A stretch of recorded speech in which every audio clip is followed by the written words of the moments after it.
Welcome to the playoffs! Hello everyone. Hello. I'm here. It's Friday. Happy Fat Girl Friday to everyone who celebrates. Tonight, week 1 and week 2 of playoffs. Since half of the players are gone, they had been eliminated, including me. God bless Morgan Nation, we fucking lost. Since half the players got eliminated, we have half as many matches per week. And I mean, week 3 and 4, there's going to be even fewer matches as people have gotten eliminated. We have a few fallen warriors this time around. But that's fucking okay. So we'll be looking at everybody's matches from week 1 and week 2. See how we got to where we are. And take it from there. I hope you all been having a good freaking Friday. A good hashtag Friday. TGI Fridays. I don't know what I'm doing. I don't know what this vid is. I'm just thinking about making cards, man. That's what my brain's on. Is that I want to make more cards. So I'll probably be making cards during this stream. And there's absolutely nothing you can fucking do about it. Good Friday is on Easter? Easter is on Sunday. It's not even true.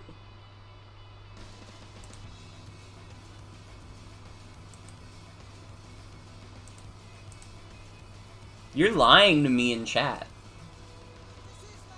That's like saying, like, fucking Easter is a time as well as a day. I don't know. I don't think Easter is that. Like, honestly, and like, you know, the people aren't gonna like this, you know, the Catholics aren't gonna like this. Easter's kind of mid. Easter's kind of mid. I don't know, it's like a good time to eat chocolate, but like any time is a good time to eat chocolate. So it's like, I don't know. Easter is bigger in Europe. I mean, there's Catholics everywhere, but I guess there are a lot of Catholics per square inch in Europe. There's a lot more of those. Probably. I don't know. I can't wait for Sporgan. We'll be RB. Yes! Yes!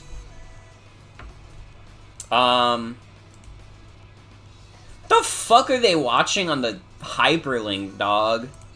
What the fuck is this? What on earth? My first time drawing for Jumbo. Hold on. Hey, what the hell's going on in here?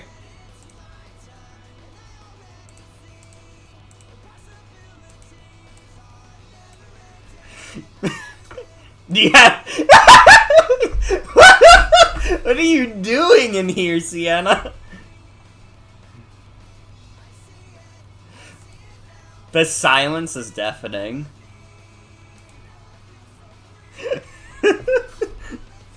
This is crazy. Ay.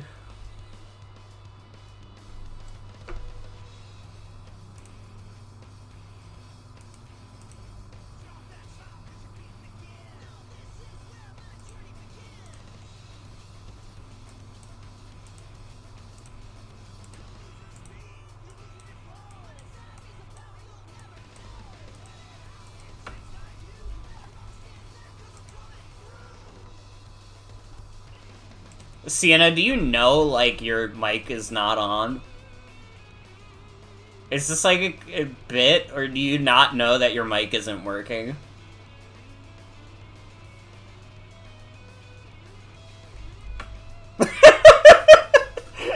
That was crazy. Can you hear me now? Yes. It was just, yeah, it was green for me. It was like saying it was hearing me and stuff. That's it was really like funny. I had no reason to believe that I wasn't. I was just saying I was looking at my online stuff. Like, I was looking at like posts online. That's all I'm saying. you were looking at Yumbo Josh. Yeah, you know, I mean, I like his product. What can I say? I like what he has to offer me. So yeah, this is the playoffs bracket. You can see all the scores and stuff on it, but don't, you know, if you don't want to get spoiled, don't look at it too closely. You don't want to get spoilies. Iron Man But dies. nah, Fuck! nah, don't worry. Yeah, let's do I don't know. Like, I think let's just do it in order. Let's just go through. Let's just run down in order of the round ones. So let's start with the Faye. With Faye v Waffle, as I like to call it.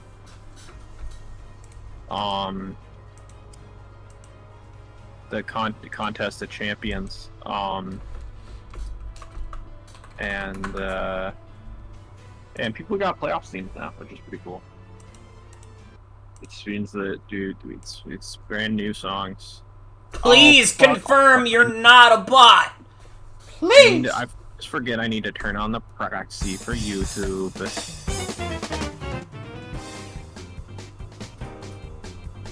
Alright. And autoplay is off. Okay. So let's get into this. Alright. It's a WAFFLOES versus Faye situation. Lead Lando into lead Arc Fairy. Lead Arc Fairy is interesting. Going for a future sight. I think that's one of the first future sight arcs we've seen. You know, it's a little hard because Arc doesn't have a pivot move.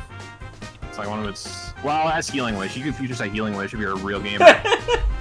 You can just Healing Wish is the thing. Yeah, Solgaleo just kind of eats up. Takes a cool 5% from that.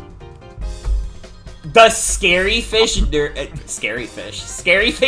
is crazy. Already seeing some fantastic WAFFLOES ingenuity. Alluring voice too. Dude, what the fuck is this Dirge set? What the hell? Oh. I know that Quad set is not, like... Claude explodes. Living against Mamoswine. This is, okay, so this is fucking goof. This is a goofy goober turn. Let's just talk about this really quickly. Because it's stupid. This is the Lunchly play of the game, but, sponsored by Lunchly, but, like, literally, this is bulletproof. WAFFLOES is betting the fucking farm here that, like, this is Sludge Bomb, because Sludge Bomb is blocked by bulletproof. Oh but my Sludge god. Wave is not. Now, Faye has elected to use Sludge Wave, and as she'll explain later, explicitly chose Sludge Wave because she predicted this exact line of reasoning with Chestnut being right. So, yeah. Yeah. Just kind of, Yeah, it's already looking tough for the WAFFLOES. Yeah, that's 2 kills and 9 coins.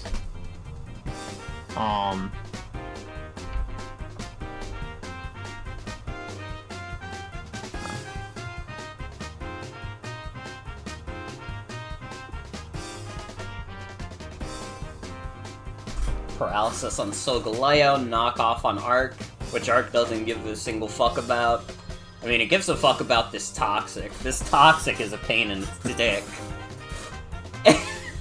It's so funny seeing leftovers just heal off that future sight. The knockoff to 5% and the future sight to 5%. It's just nice talks on the memo, but unfortunately no memo sign switch-ins exist. They did use Ox, but like it's, you know, what's it gonna do? And then that's like the mix-up of like, are you gonna EQ the Dusk main or Ice move the yeah, fucking whatever. But yeah, like the huge live on Mamo there. Mamo has like the perfect bulk to live a lot of moves with like 1%. Yeah. Keeps Arkin to die. Fucking Dirge going for Scary Face again. And a luring voice. What? WAFFLOES said something about what this, like, set was, like, attempting to accomplish, but I don't remember what it was. I think it was maybe the Urshifu lure. It was trying to lure Urshifu and then click a luring voice, because it was slower now, and then Oko it. And same with Hydreigon, I guess. They're both 4 times weak to Fairy. Yeah. Both match up well against Dirge. But And yeah, it's just it looks like it's over for the WAFFLOES gamer. Yeah. Scarf Hydreigon cleans the fuck up. Pretty dominant game by Faye. Just like calling out every single team building decision by WAFFLOES, basically. Yeah. Let's give it a look-see. Let's give the teams a little look-see. This is Faye. Faye, I'm inviting you on the altar. Hi, hello. Hi.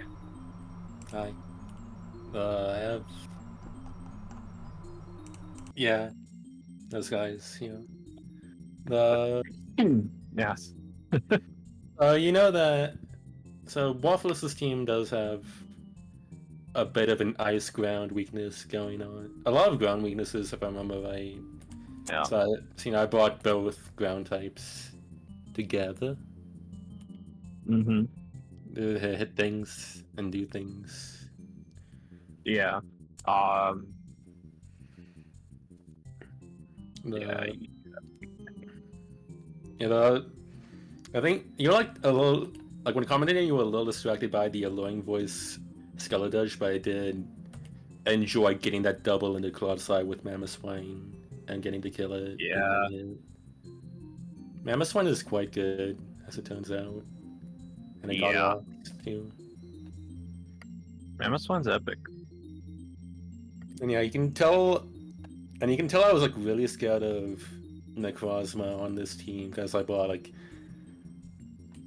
3 different guys to avenge kill the shit out of it between a Scarf and Sucker Punch Shifu, and also Shard for the dragon form.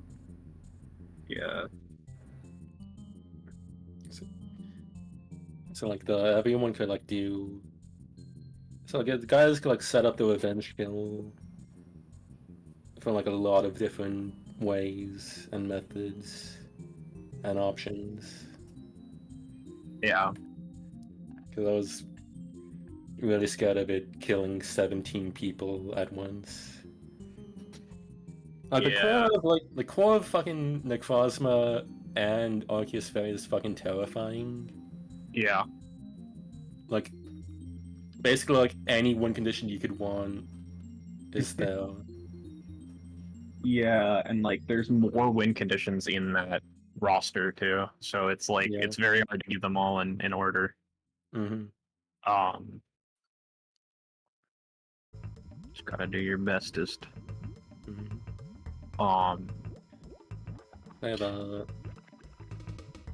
I got up all these dog types to help with Necrozma, and then I have Solgaleo and Eternatus helping with on the Arc Fairy front. Yeah. Yeah, Solgaleo ended up walling the shit out of that set, that WAFFLOES spot.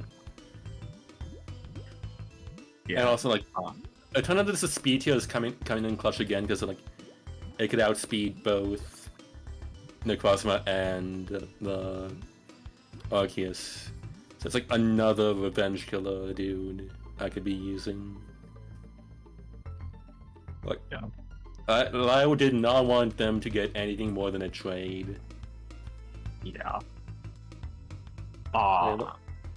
Yeah, those pretty normal sets on a bunch of these fuckers. protective pads because of the fucking Zapdos. Yeah. I think there's another deal with the thing. I think. I don't know. Zapdos is a scary guy on its own, so. Less scary when I have 7 ground types to switch in forever. And also, Solgaleo can knock it off, too.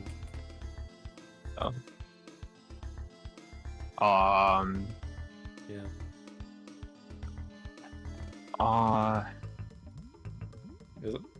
It's also like fucking funny as hell to like get scary faced on the Hydreigon and then still be faster than Skeledirge.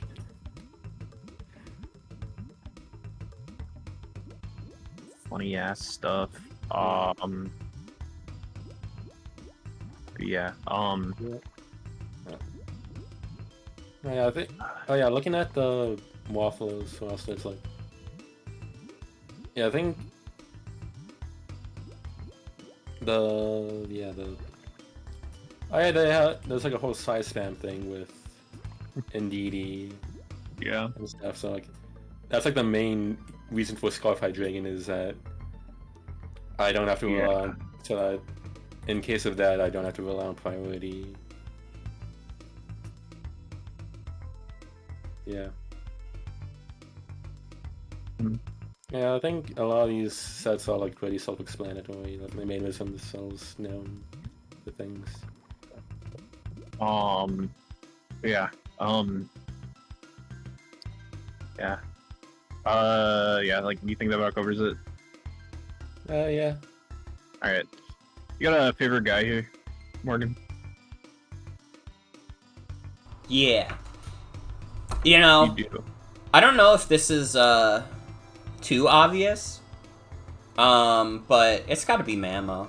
It's gotta be Mamo. Yeah. I always, like, I mean, honestly, the best part of the Uber's Draft League really is seeing, like, the guys that are, like, very strictly, not even, like, really OU guys, but guys that are undoubtedly strong enough that they can tussle with the best. And Mamo, that dude can fucking tussle.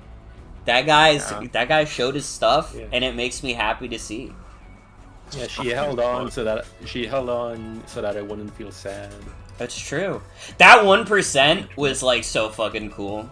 Genuinely, that was fucking awesome. Yeah. Yeah. All right. Good shit. Hold on. We have something in chat. Is it true that the MFL stands for Mario fucking Logan? Yep. Yeah. Why didn't you tell me? I was thinking it was Motherfucker League the whole time. Well, it's both. It's like a double meaning. Okay. One as like a double on top. You know, it's just to give the adults a little bonus. Okay. I see. Also, I did just remember that, like, I brought both my ground types here specifically with the intent of, like, trying to force Necrozma to Ultra Burst so that it'd be Dragon type and get hit by Dynamax Cannon and stuff. Epic.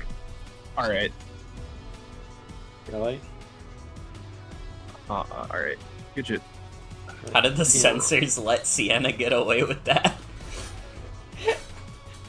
Dude, me and Sienna streams really are like those episodes of like Animaniacs where they have like Hello Nurse on there and everybody as an adult is like, well, how did they get away with that on TV? And we get away with it every stream.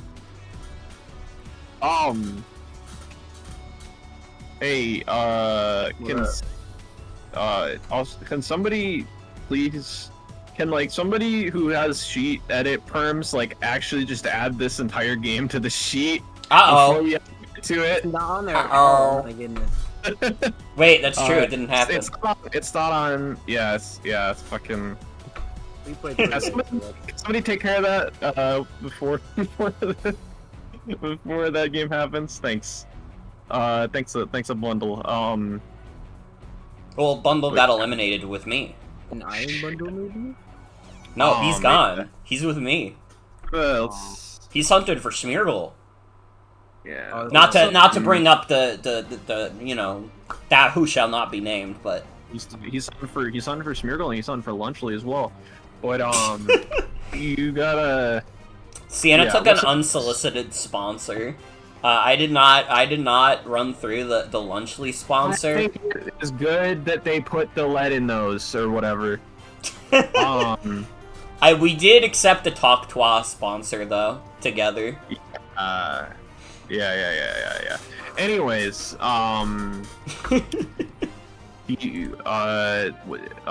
what's do you remember anything about this team?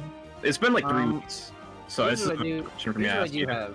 I have, whenever I'm having like a troublesome matchup, I always have like a notepad, Mhm. little blurb written down for them. And I have phase here, and it just says, that's it. I didn't write anything else. So that does remind me. I basically fucking like, I spent like a week figuring out what the fuck to do for this team, and like a day actually building, because I was like, so like, what the hell do I even do against this team? Yeah. Oh yeah, Faye mentioned, yeah, the Chestnut was not fucking brought because of Sludge Bomb Eternus specifically. Honestly, I for some Yeah. reason thought Yeah. fighting resisted poison, which doesn't make any fucking sense. And even if it had flamethrower, I guess I was just I don't know. I built like this weird bulky team, and my brain is not really built for these types of teams. Yeah. Like at all. We've talked about this before. Yeah.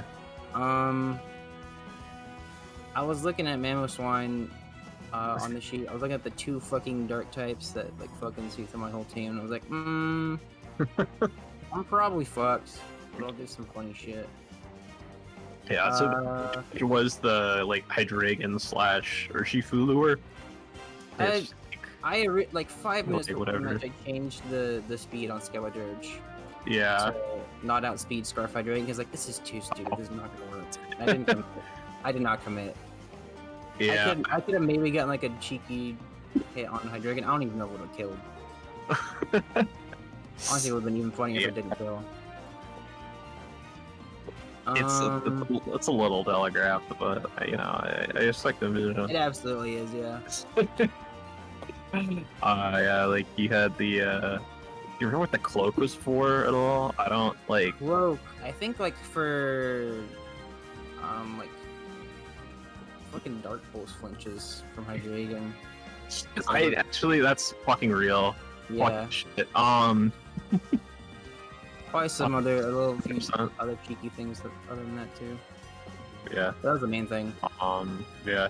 The autotomize. This honestly would have been kind of flames. I think of like autotomize, like just autotomize, like no setup, just like Morning Sun is like kind of fucking fuego, but unfortunately didn't quite get the opportunity. I'm surprised Mamoswine lived, like, even with thick fat. I had fucking bracked special attack on this. There were Like, fucking crank that shit up. there were snipers on every single side of Necrozma. Yeah. Like literally, and they're not like the Donald Trump snipers. They're like real snipers. Like That's crazy. like it's just fucked.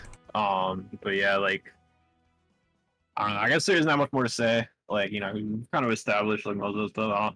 I don't think there's anything kind of crazy about any of these sets really, other than like the garbage we talked It's about. just crazy that I Like, brought this like, Yeah. type of team, really, Yeah. and not really knowing how to pilot it at all, or like Yeah. build it. Like, I have like all these bulky guys with like no pivots or anything, no regen. It just happens. Yeah, Ubers kind of breaks my brain. Fucking everything explodes, everything else, and like Faye mentioned that Arc Fairy and Necrozma fucking kill everything. Yeah. And I think maybe during the team building process, I was just like, these guys are probably good enough. I can just take the day off and drafting everything else. Yeah. And I maybe should have not done it, but it was whatever. Yeah. I'm not too upset about this match. Yeah. Faye is ultimately just an ultimate player. Yeah. Yeah. Do you have a favorite guy, Morgan? I feel like I know what my favorite guy is. I want to hear your favorite guy first. Because my favorite guy is Fatherfucker Flake. My favorite guy is Skeletors. I just, like, respect the hustle of it a little bit. Even if the speed invest was dropped. Like, I just respect. I would just so try it's- to run the same shit on Skeletor. I need to flex the creative muscle. I agree. It's I think the funny. Skeletor just like too funny.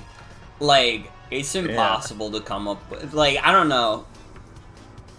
The great thing about WAFFLOES gaming is that you never know what WAFFLOES is gonna bring. Yeah. Gotta fucking. Inventing new ways to catastrophically fail in a match. It's wonderful. Yeah. Alright. Like, good shit. Like, thanks for your time. Like, Yep.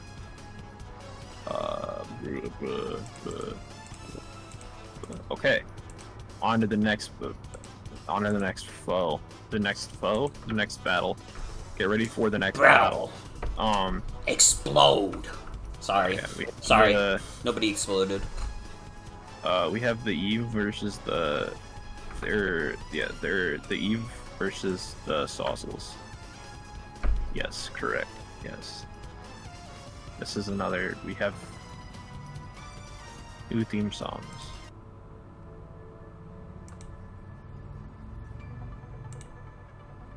I'm worried if this starts quiet and then gets loud.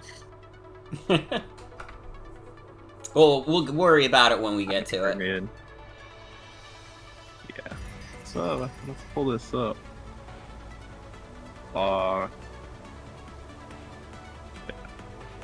Yeah, you versus Sauzels here.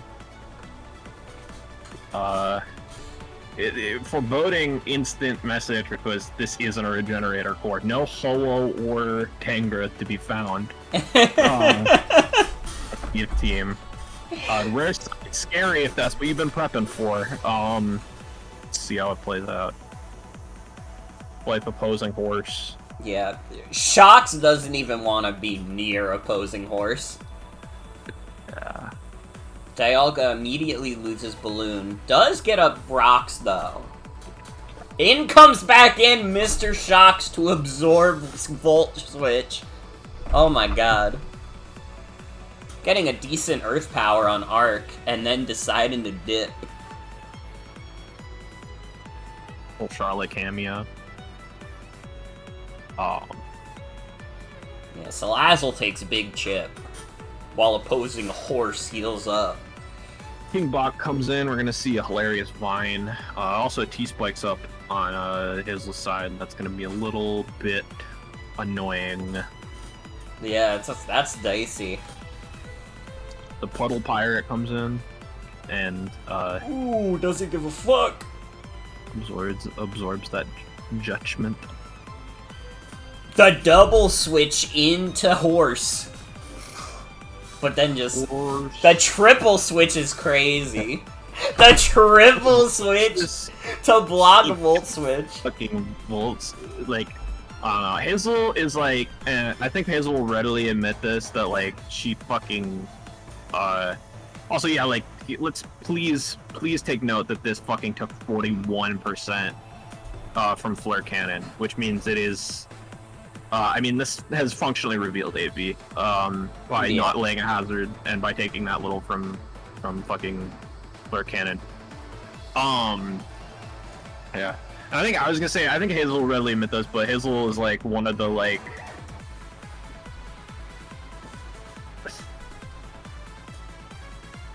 Hazel has like a bad curse of like guessing Volt Switch blocks wrong.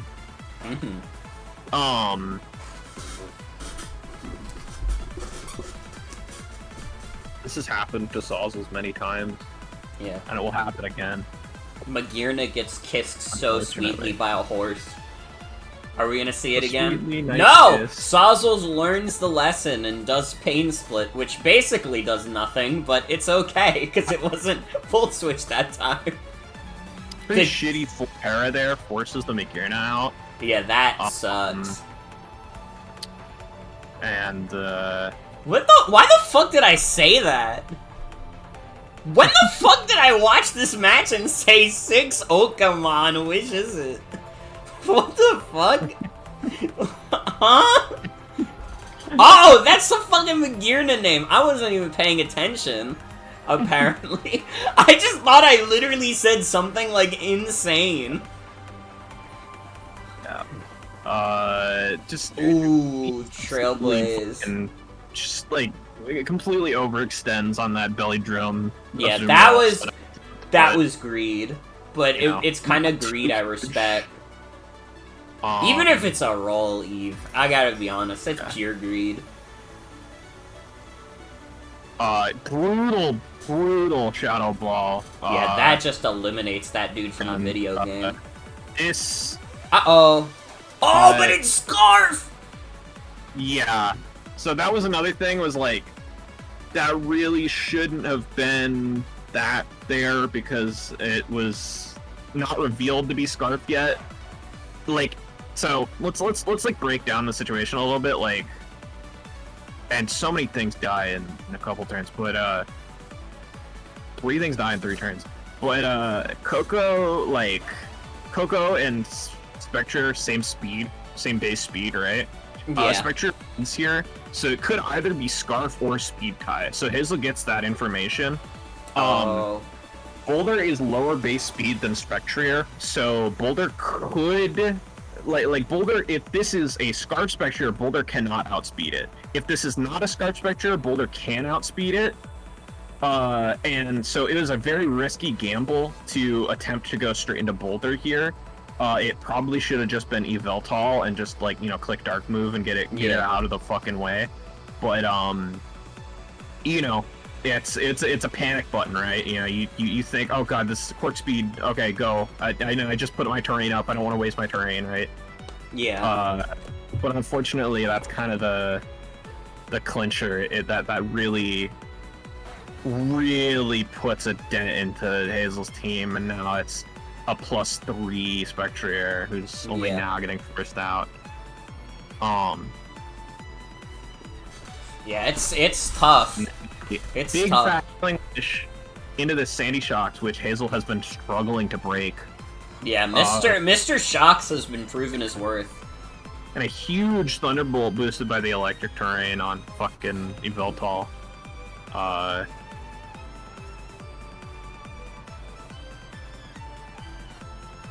Mr. Shocks gets out of there. Salazzle goes down, a fine warrior, but Arc goes down too.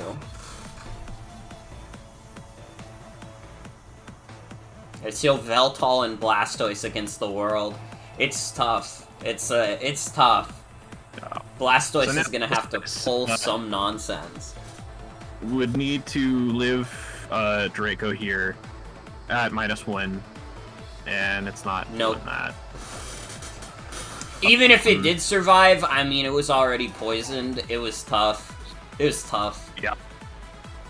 Yeah, it would have been rough no matter what, but yeah. +2 Blastoise is slower than Scarf Spectre? That's hilarious. Damn. That was unwinnable at that point, huh? Yeah. But yeah. What are they feeding that horse? Horse feed. Just feeding it oats, really.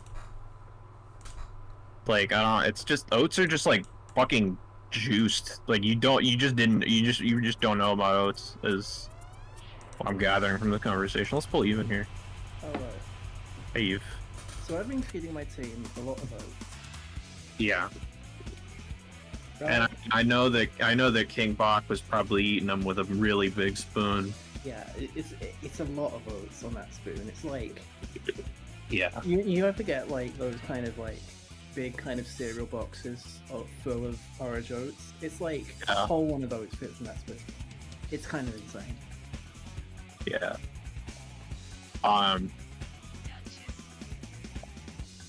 But yeah, yeah, let's you remember that much about this team? Yeah,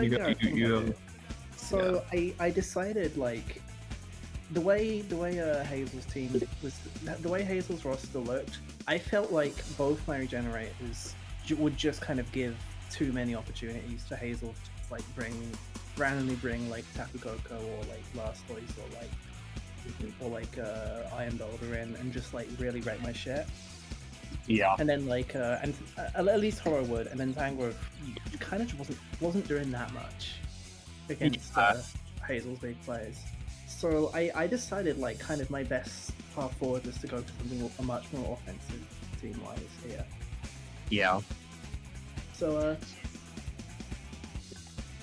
so this Arc Dark Healing Wish, kind of the main thing on it. Like utility moves, Toxic, Defog, Earthquake. Earthquake to hit Magearna, Toxic to hit forget who it was, but Yveltal, yeah.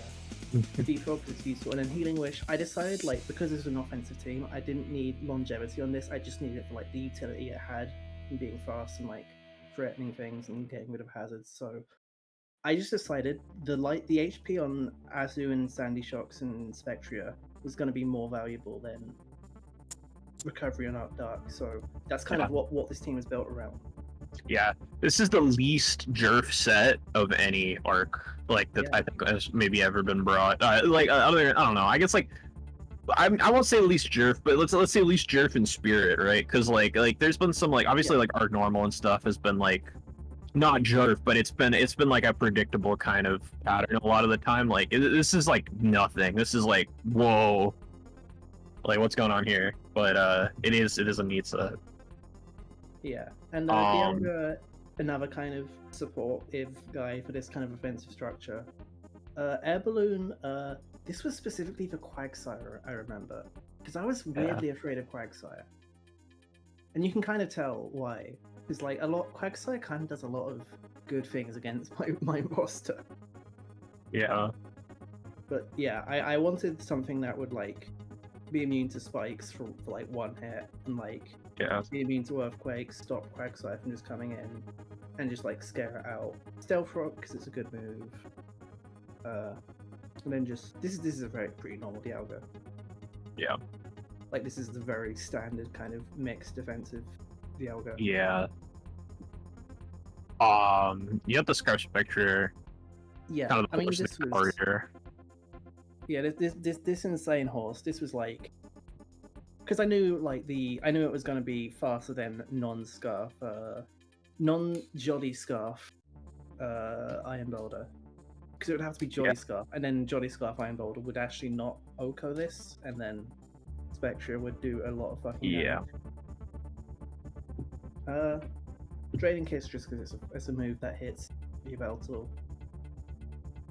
I was kind of questioning bringing this guy because of Yveltal, but like then I realized Yveltal doesn't actually get pursuit, so whatever. And I had I had plenty of Dark Resist in my team. So this Azu, like, it almost cooked. It almost cooked. Like I definitely got greedy there. I definitely should have kept Azu alive because I felt like Azu was really valuable for like keeping it alive would be really valuable for a Yveltal emergency, for a Iron Boulder emergency. So like letting it die was definitely a misplay, but I didn't quite clock the EV spread on the again, and I just wanted that fucking kill because basically I think if I got that Trailblaze kill, I won on the spot. Yeah. And if I didn't get it, I lost my Azu. But if I should have just gone for like the free kill, because it would have been 2 free kills pretty much, because I would have just gotten a big Aquajet or something. But yeah, I should have just gone for the free kill. That was in front of me. We've all been fucking like enticed by lust and greed. Yeah, Trailblaze was also good for Quagsire. Because obviously, Belly Drum Azu gets to a big fucking attack number. Yeah. And, AV Shocks was quite the call out.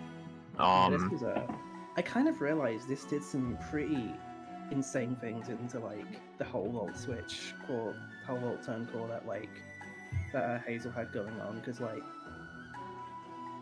Yeah. obviously it eats volt switches because it's a ground type. Yeah. With assault lifts, it fucking ate flare cannons. It threatens out Magina, and Magina was like kind of the big threat that I knew was coming every single time Yeah. because of Magina.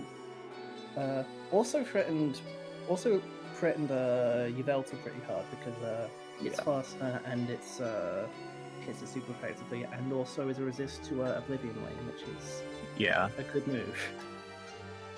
And this would be a really bulky resist for Oblivion Wing because it has good special bulk. Weirdly, didn't need much actual bulk investment to make it that bulky. Because Sandy geez, Shot has surprisingly good bulk. Actually looking at it and then thinking about like that 41 from the flare cannon, like what the fuck? But yeah. Like 85 bulk is obviously nothing special, but it's like fine. You can work with 85 bulk. Yeah, once you add an AV onto that, it's like pretty whack. It's pretty wacky. It's pretty crazy. I think you got. So that's like this guy was this was mostly a toxic spikes taunt lead kind of thing. I didn't actually lead with it because it didn't seem like that kind of matchup, but I mean getting the T-Spike up was like valuable just for like kind of long-term safety. It didn't really end up mattering that much in the actual game, but it was still nice to have like and for also like Spectra Hex reasons. And yeah, just like kind of having a fast taunt for like some emergency situations is always nice. Yeah. Fire Blast from Magina. This thing could also like eat the fuck out of flare cannons. Yeah. Because like it's a 4 times resist. Yeah. But yeah, it kind of ended up mostly being a sack, but it did its job.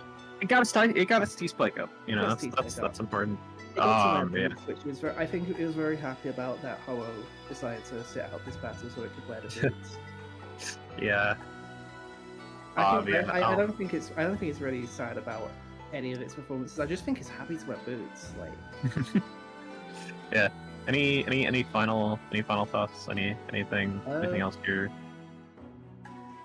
dying to talk about? I mean, I think definitely like there was a point in this battle where I thought, oh god, I let my Azu die, I'm completely fucked. And then then Spectre did its thing. Yeah. Spectre steals games sometimes. Yeah. All the fucking Scarf like Beast Boost and similar such guys are like so crazy sometimes. They just win games randomly. But yeah, like well played to Hazel. Good shit. Give a fair guy, Morgan. So this is actually a tougher one. There's quite a few guys. I mean, there's two obvious guys. I like Mr. Shocks myself. It's the horse and Mr. Shocks. I'm also inclined to say Mr. Shocks. Because even though Spectre made some more, like, obvious progress, Spectre did Spectre things, but... Yeah. But Mr. Shocks did something special this game. He really did. And I mean, listen... Shocks rarely... Uh-oh. He wasn't meant to be strong. Yeah. He did fucking 80%, so... My fucking connection died for a second. I was gonna say, like, I don't know. Seeing Mr. Shocks eat as many, like, volt switches as he did, it's like, it really is, like, you know, the people online would call it oddly satisfying. Yeah, and I would also call it that, too. Yeah,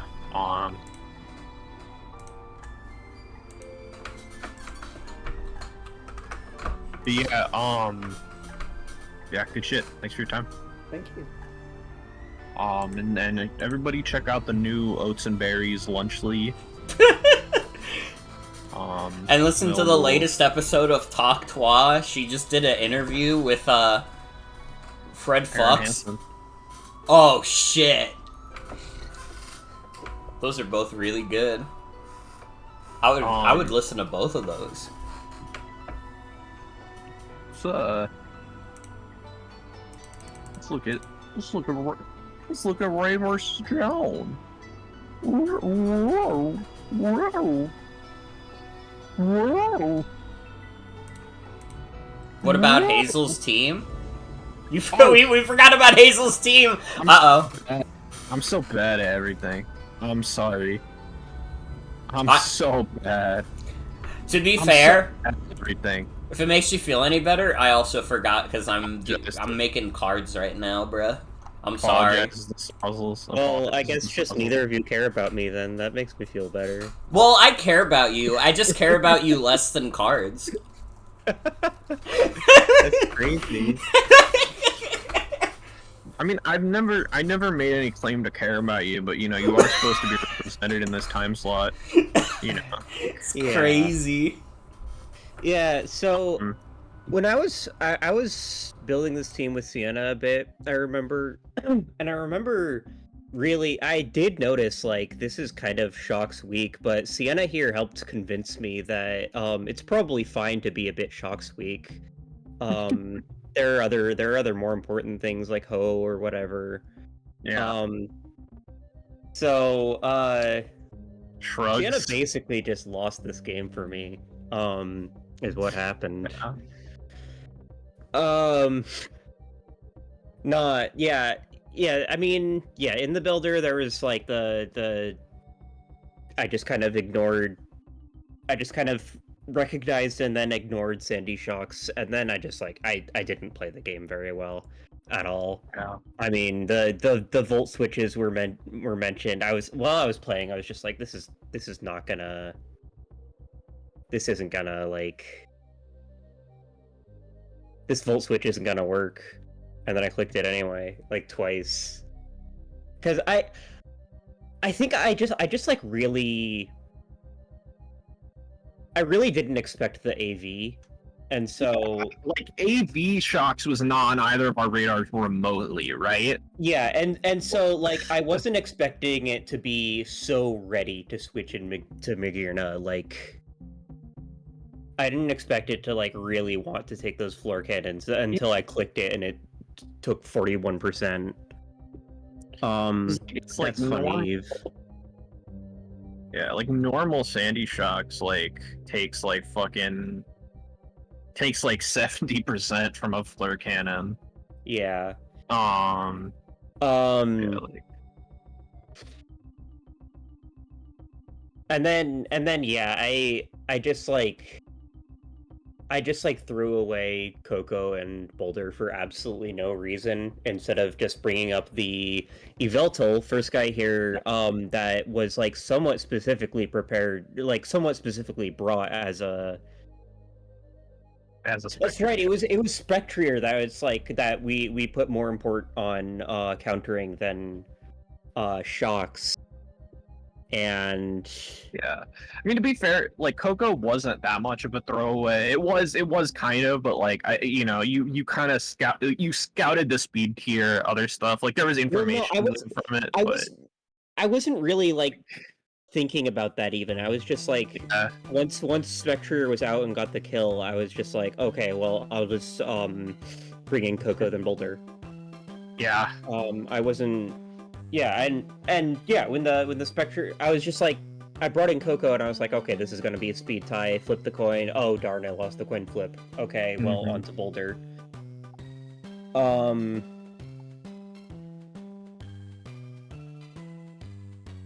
I think I clicked taunt that turn, maybe? I don't know. I didn't want like a sub to get up or anything.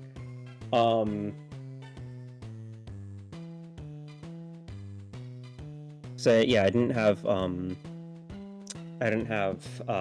discharge here, but anyway, yeah, so let me just accidentally do stuff in the sheet. So yeah, Eveltal, as I said, was like, it served a few roles as Eveltal tends to do.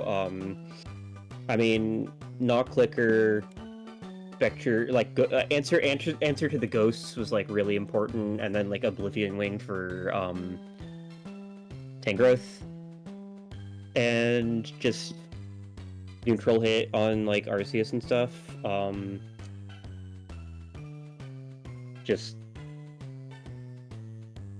get that recover. I mean, Oblivion Wing is a fucking really good move. Yeah. It's probably like the most obviously busted signature move that doesn't like ever get brought on its Pokemon.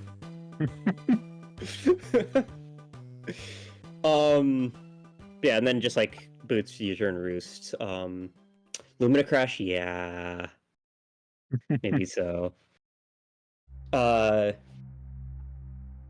184 speed tiers. I don't know. Spother also has the most obviously broken signature ability that ever gets brought on its Pokemon. So Right, because it gets the also the most obviously broken not signature ability. you know, there's just a lot of layers here. But yeah. Anyway, yeah, just brought a general support Arceus. Judgment versus Draco Meteor was kind of a choice I was considering on this one. Ended up Judgment because it did kind of want to sit on things somewhat, kind of toxic and recover, but it didn't end up being able to do that very well. So yeah, the poison just wore it down so hard, and not being able to get rid of the rocks because Poco didn't have any opportunities to come in. That ended up being my defogger, but like, yeah.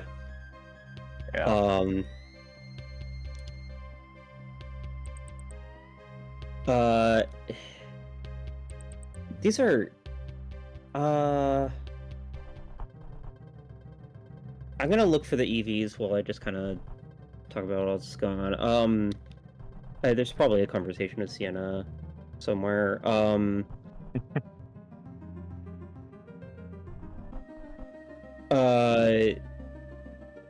I mean, yeah, then here's like Coco Boulder, Blastoise, pretty boilerplate on all of them. Yeah. Boulder ended up Life Orb Sword Stance with like Edgequake and Megahorn. Like Megahorn's always like a funny coverage. It's like a really funny coverage move, but it was really good for just like nabbing the Arc Dark and Tangrowth super effective hits. Yeah. Like Boulder's really strong, so Megahorn was just like doing a lot against Tangrowth. I considered X-Scissor because it does do that, but that just Megahorn is literally 120 base power. And it's cool. It's cool. Horn. Everyone loves Megahorn. It's fucking cool. The pain split optimized Magearna. Yeah. Like, oh yeah, the pain split optimization. Yeah, I just dumped all into to both defenses. And then the one time I clicked pain split, it actually lost health. Just because I just like was not. I just like thought Shocks had more health left for some reason. I just didn't bother checking. I don't know what the hell that was. I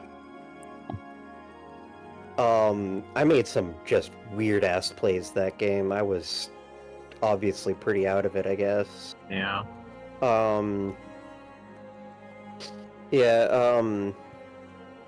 Yeah, but I brought both Spikes and Stealth Rock here just because Eve's roster is just like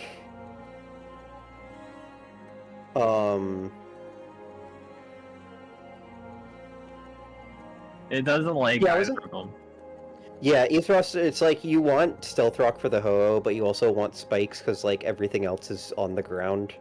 And yeah, there's the multiple steel types and the Garchomp that you just really want to wear down. Yeah. Like permanent progress against Dialga is so huge. Yeah. Like I don't know. And Chomp too, basically. Yeah. Non-leftover, like assuming no leftovers, but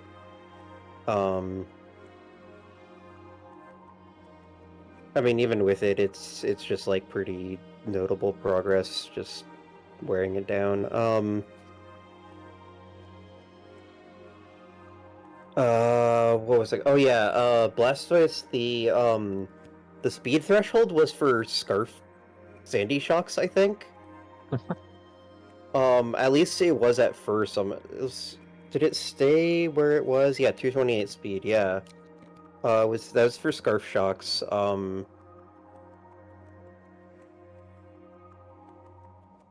which just had no reason to come, but was... I was also just trying to nab, like, weird scarf spreads on whatever else. I was just gonna get what I thought was gonna be the fastest one, but then I just did not consider Scarf Spectre for some reason. Yeah. Yeah, it looks like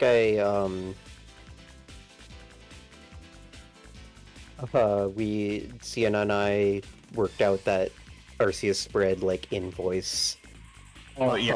I was about to say, I'm pretty sure I just handed this, like, spread to you, and I was like, yo. We definitely discussed it. We definitely discussed it a lot. We discussed it, but I'm pretty sure, like, I don't know. Or, but it's not that I handed it to you, it's more that you were like, I don't fucking know what to do. Can you, like, basically do this for me, or, like hash this out? No, I think you might be thinking of the team I was building against WAFFLOES. I think it's probably that, yeah. Whatever. But yeah. Yeah, either way, yeah. It's just some random crap. I don't know. Who cares? Yeah. Yeah. Do you have any, I think we've covered, like, a lot of stuff. I don't know, like... Yeah, Ice Beam Aerosphere was for Tangrowth, Dialga. Yeah. Arceus. Yeah. Oh, Garchomp, of course, and then Terrain Pulse just covered everything else. Yeah. And Terrain Pulse is just stupid strong. You don't even need a step move with how strong it is. Like, yeah, it is stronger than Water Pulse. It's not stronger than Hydro Pump, but it can't miss, so... It literally, like... It's literally... It's so much base power. Yeah. It's like... It's like... It's 190 about, yeah.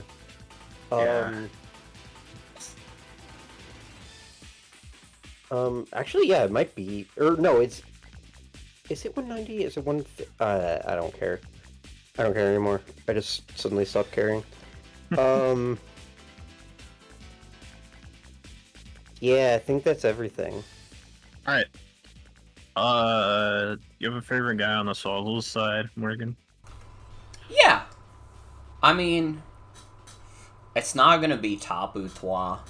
I actually lied. This stream is not sponsored by Talk Toi. And actually, any mention of Talk Toi will get you chastised by the community. So, Iron Boulder, you're on thin fucking ice today, but honestly, it's disgusting what you've done on my stream tonight. My actual favorite guy is Opposing Horse. Yeah, I will say Charlotte helped me out on this on these names, and I had Tapu Tua on actual Tapu Koko at first, and then like they came up with like Orp and Orp's and I was just like, okay, I'm putting that on those two, and I'm just gonna move Tapu Tua because what the fuck ever. Who cares? Who gives a shit? Alright. Yeah, alright. Thanks for your time. Good shit. Okay. Now we can do Ray versus John, and I'm not wrong this time. Ray. And you could say that this is his Ray Ops theme. Question mark. Sure. Exclamation point. Exclamation point. Okay. Alright, let's get into it. Ray's actually here now, so... Join the team and Steampunk Pomni? This is crazy. Yeah. Torturing me right after having to play Codename Steam. Winnie the Pooh Matrix. Okay, that one's good. That one's good. This shit means nothing at all. This fucking Dude, this Jesus. arc is so fat. Holy shit. And this arc is, well, its fatness has not been disclosed or determined because it just got hit by like a move that does. That's quite a lot. Winnie the Pooh Matrix, though? Damage. It's crazy that Winnie the Matrix Pooh is crazy stuff. Matrix is like the bulkiest guy in the universe. Like, my god. Waits for the terrain to go away, and then clicks ice beam. Survives wood hammer. And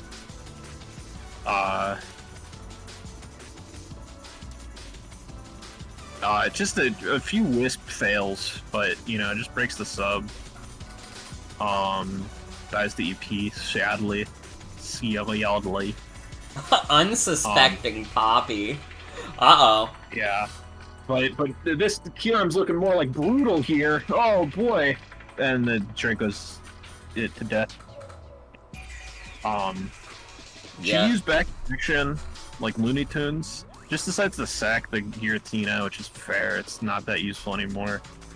Switches out on Arc, which is interesting because Chi-Yu definitely would have killed at that point. Yeah, well, it was Arc's faster. Oh, okay. Okay. So would have recovered on it. Then Scary Guy comes in here and uses Trailblaze and Grassy Terrain and fucks Swampet's mom. But But in comes like I've seen this somewhere Skibidi before. Jonathan.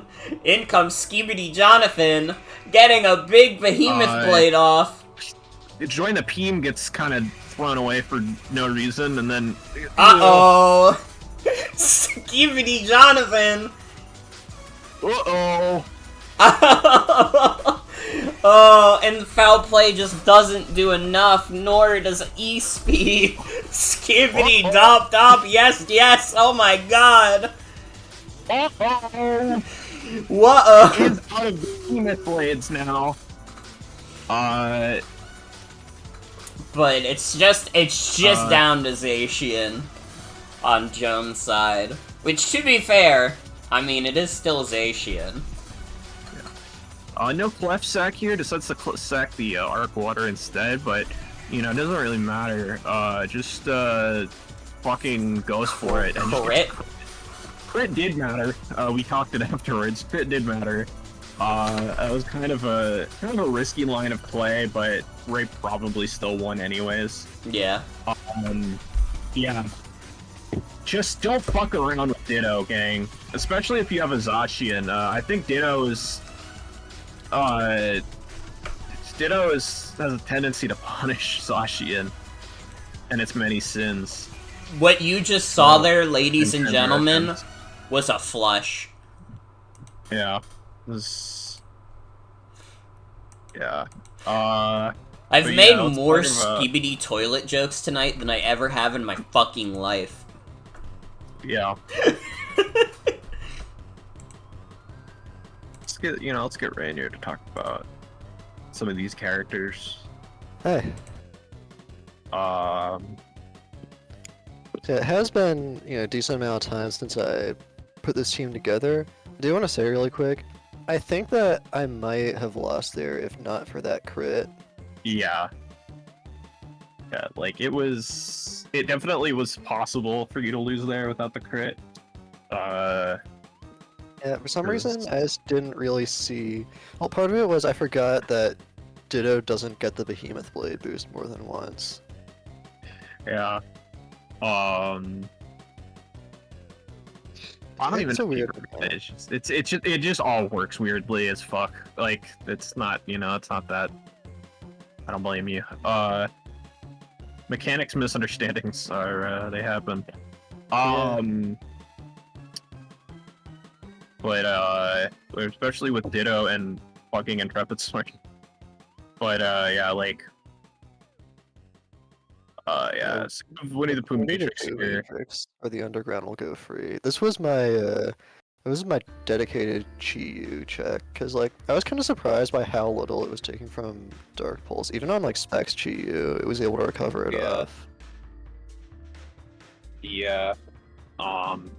Doesn't need that much speed to like be faster, and then yeah, it just doesn't care that much, and it comments on it. And obviously things can switch in, but you know it can deal. It can manage.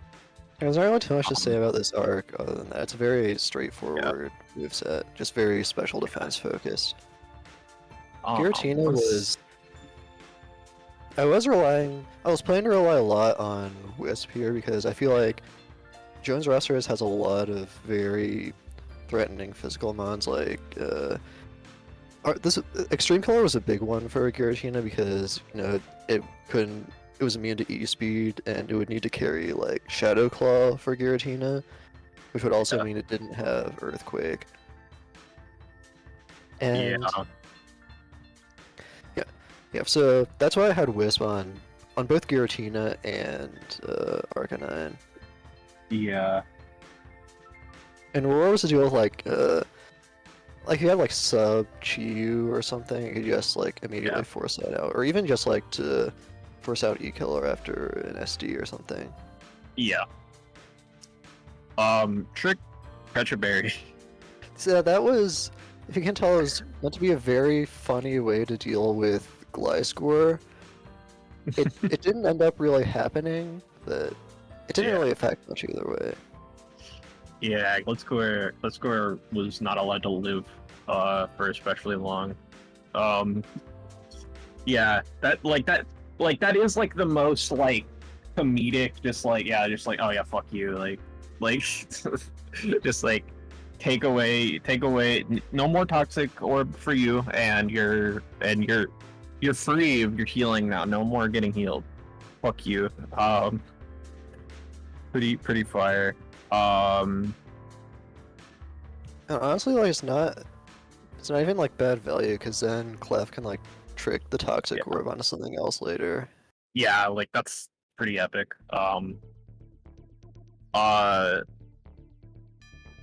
Screen Day Womp. Yeah, I was getting a Green Day, but accidentally typed in the middle of its name. Yeah, it's like a very straightforward Swampert set, except for high horsepower because of grassy terrain. Yeah. Ditto is Ditto. It's Scarf Ditto. Skibidi Jonathan, well, it did a lot for you. Oh yeah.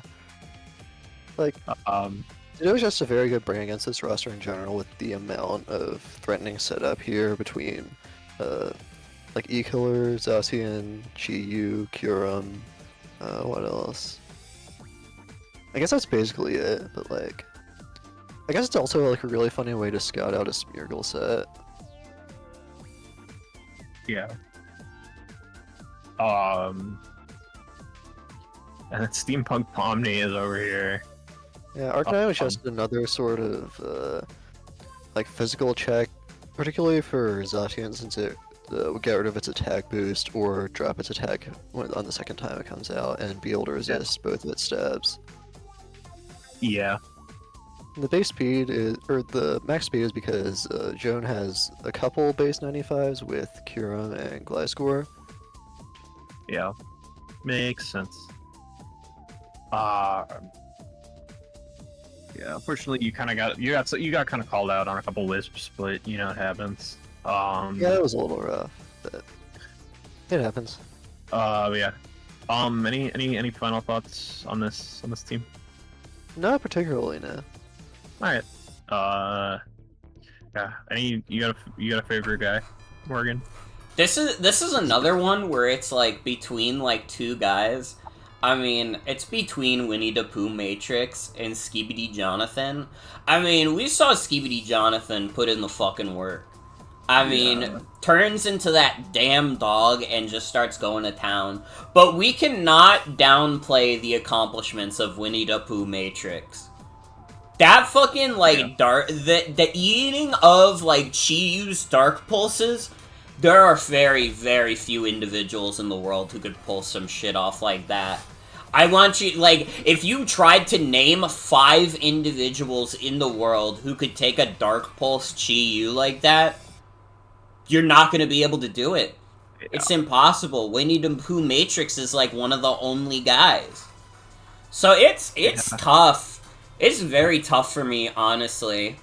But I will give the edge to Skibidi Jonathan, because it really was, like, dude, transforming into that Zacian and getting that clutch crit at the end, holy shit. Yeah. But I will also shout out Winnie the Pooh Matrix. Alright. Yeah. Thanks for your time, Ray. Good shit. Yeah.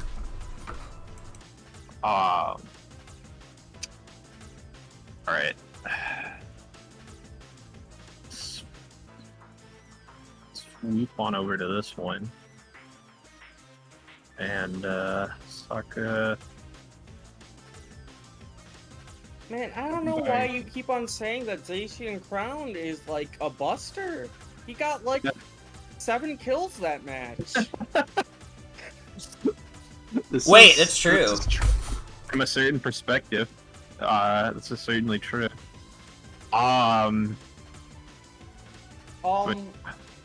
So that Clefairy never came out. That's so fucking funny. That's so fucking funny. I love that from Ray. But also, like, when you said that, like, that crit, you know, Ray would have probably won. I'm not sure if I hit with Behemoth Blade against that Ditto. If that Ditto would have died there at that HP threshold. I'm pretty sure it does. It was, like, at 43 or so. And then after that, the only person left in the back was that Clefairy, which, really funny, does not do anything to Zacian. Yeah. So I think I could have won that if not for that crit, but also, like, we live in the funniest timeline. That needed to be like Ray's line of play there needed to be, like, instead of bringing in the arc of just sacking the Clef and then bringing Ditto back in. But it was just sequenced wrong. It happens, but you know, crit mailed them out. But I don't remember. I thought we did some calcs and it was Ray had one. I don't remember. It doesn't matter how much. You know, the crit happens. I'm gonna make a shirt that says that. Man, super original. And it's gonna be cool. But yeah. Oh yeah. You gotta join the team here. Yep. Pretty. My character name changed last second because I think it happened right when Codename Stream started. If you actually like look up where all of these like names for these Pokemon came from, I'm not sure. They kind of came to me in a dream, you know. Yeah. But they're here. So I think I knew from the outset that Ditto was going to be an issue, which is probably why I wasn't running like Dragon Dance on Kyurem, and also why it was like very sub heavy with 2 substitutes in both Kyurem and Chi-Yu. And all things considered, I probably I know Trailblaze, especially in grassy terrain. If I did not have that, then I get hard fucking walled by Swampert. Yeah. Which is why I'm glad I had it, but maybe close combat should have been substitute, because at that point that's like I kind of handed them a victory because my only skill resist here was Chi-Yu. Chi-Yu obviously doesn't outspeed. Join the team doesn't have Protect to like eke out more health and stall PP, which can be useful against Ditto, because Ditto's like fixed on 5 PP after transforming. And foul play on Arceus was like a last minute, like, oh, what if this happens? Like, oh, I gotta foul play it. Nah, that's not that great. Yeah. Yeah. Um, Also, I am running Earthquake, which, like, I probably should have had Protect there. I don't think I clicked, like, Toxic at all, which is probably there. Yeah, I think that this match, like, Ditto is obviously, like, a bane to, like, busted hyper-offensive mons, and that's, like, kind of the core of my team. So I'm not, like, too Ditto sad is about always that gonna loss. be It's kind of... freaky. It is the funniest timeline. I understand that, so it had to happen this way. Oh, and I have another, like, thing to say. Yep. Do you guys hate me? You guys, like, you've been, like, all of you have been, like, treating me weird What? ever since playoffs started, you know? Yeah, I mean, well, I mean, I don't know. I mean, look, your icon is, well, look. I like my icon. It's cute. It's a cute little dog. This is like coming in here and like being like changing your icon to like the Unabomber and being like, are you guys mad at me? What kind of fucking question is that? Of course we're mad at you. The Unabomber is a much more respectable individual than... That's true. The Unabomber didn't kill the Squawkabilly. Wait, so at least the Unabomber guys... got MK Ultra'd first. Smeargle just did that shit. What's wrong with my dog? It's just a dog. I'm not having this conversation. Thank you for your time. Fuck you for your time.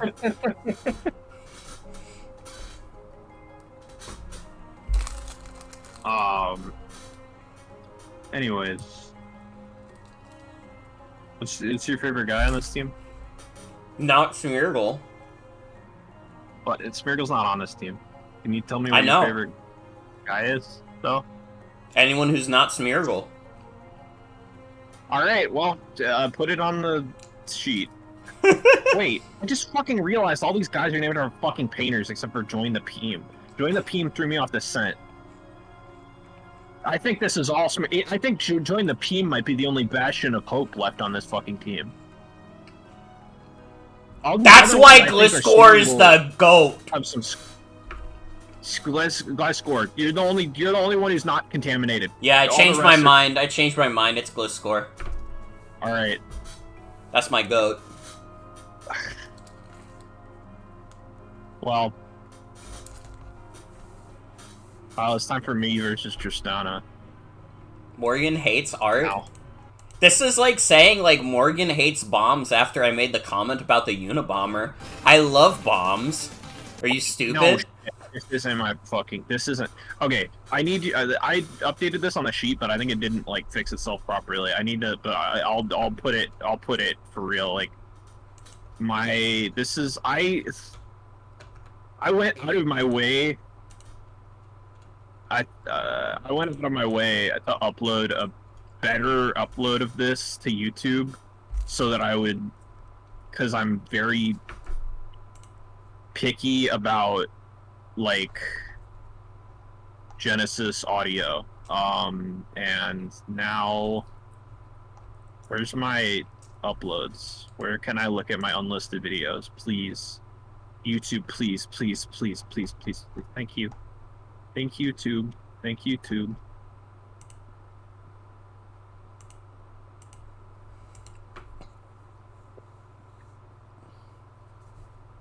Okay. I'm starting to think Eve is compromised. This isn't gonna sound that different to anybody, but I can tell.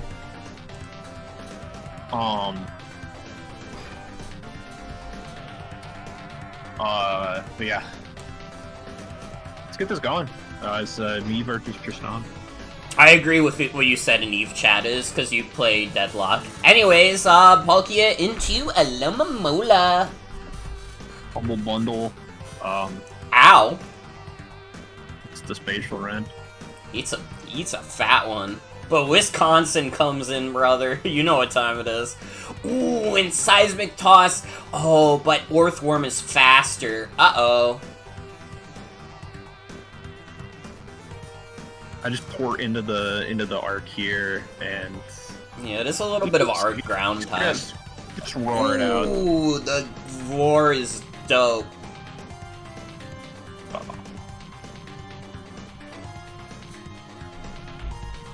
I get my rocks here, and then I go into Life or Death for Berry Boy. There's many opinions on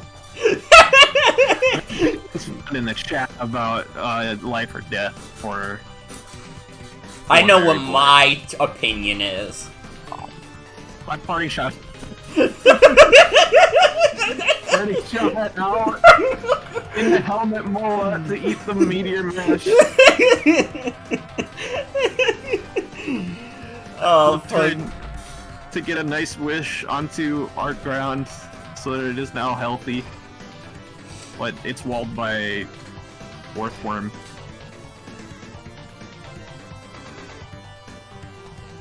Worth decides to set up a spike.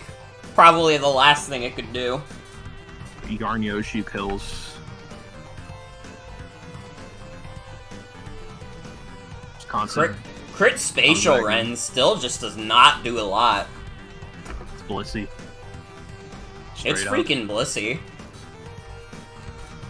Berry Boy is back in here. Doing his Berry Boy thing. Just two crazy names. Two emoji names.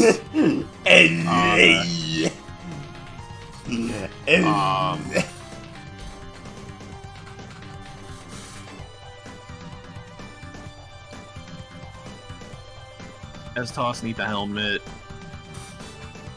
Soft boiled on it, but actually take a press. It didn't press first thing.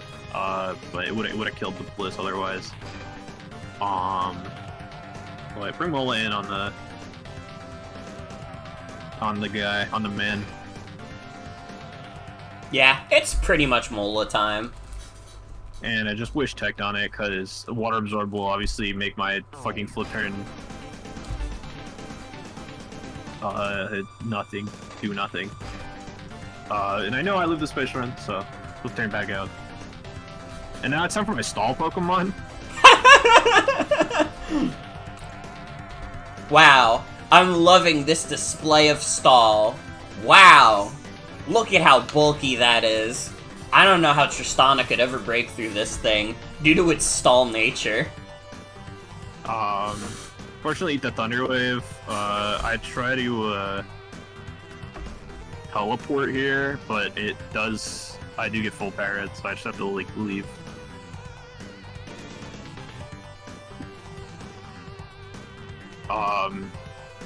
Berry Boy just continuing to hardwall Valiant, which was what it was here for.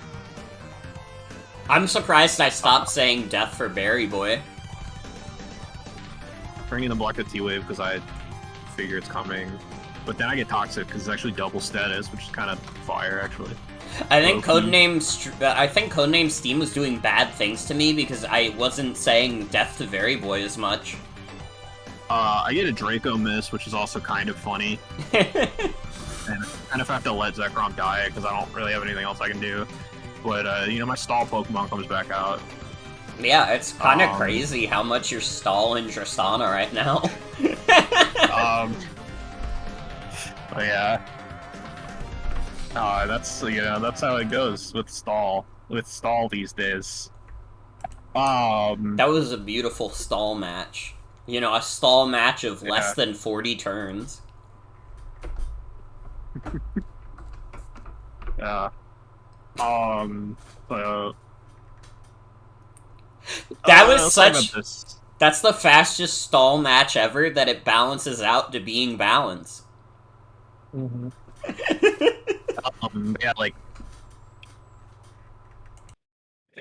Balance versus balance is always slower than stall versus offense. This is a known fact, but I brought basically a stall team, and then I just brought fucking Zacian on it with I just brought Zacian on it to just press buttons, choice band Zacian, and then they got 4 kills. So we'll talk about this stuff. Blissey is a really normal Blissey. It's It's like S-Toss, Softwell, Toxic Teleport. I believe that I wanted Toxic on Blissey because of something. It doesn't really matter what it was. It's not that important. I wanted Teleport because I'm obsessed with Teleport on like on these fat pink things.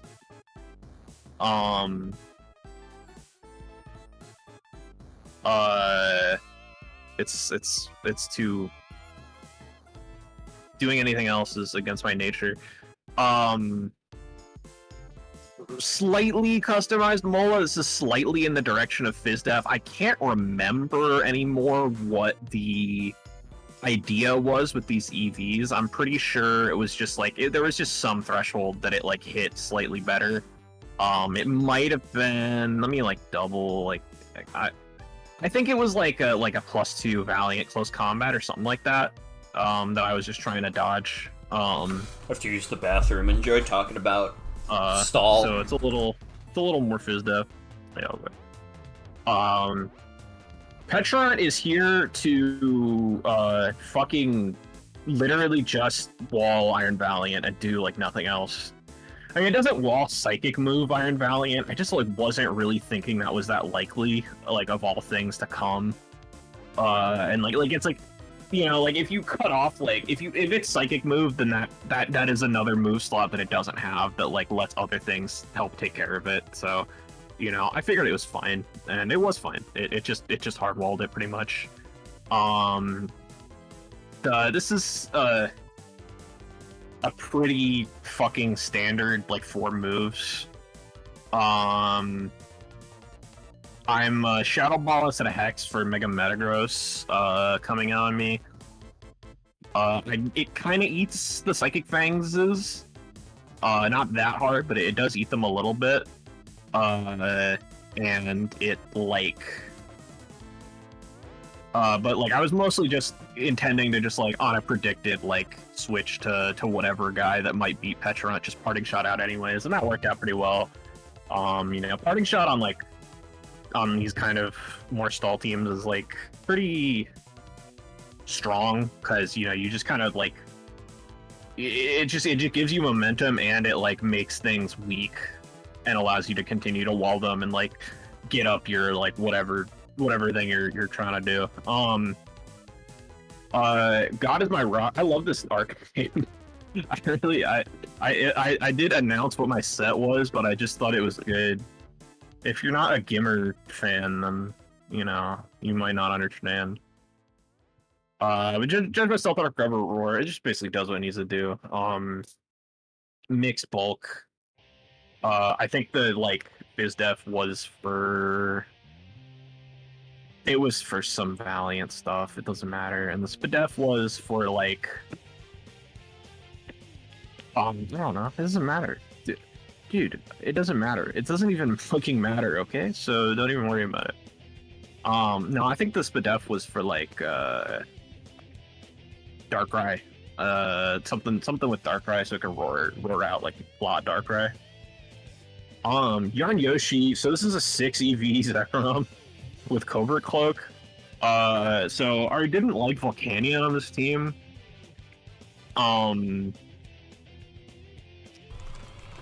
didn't like Volcanion one bit.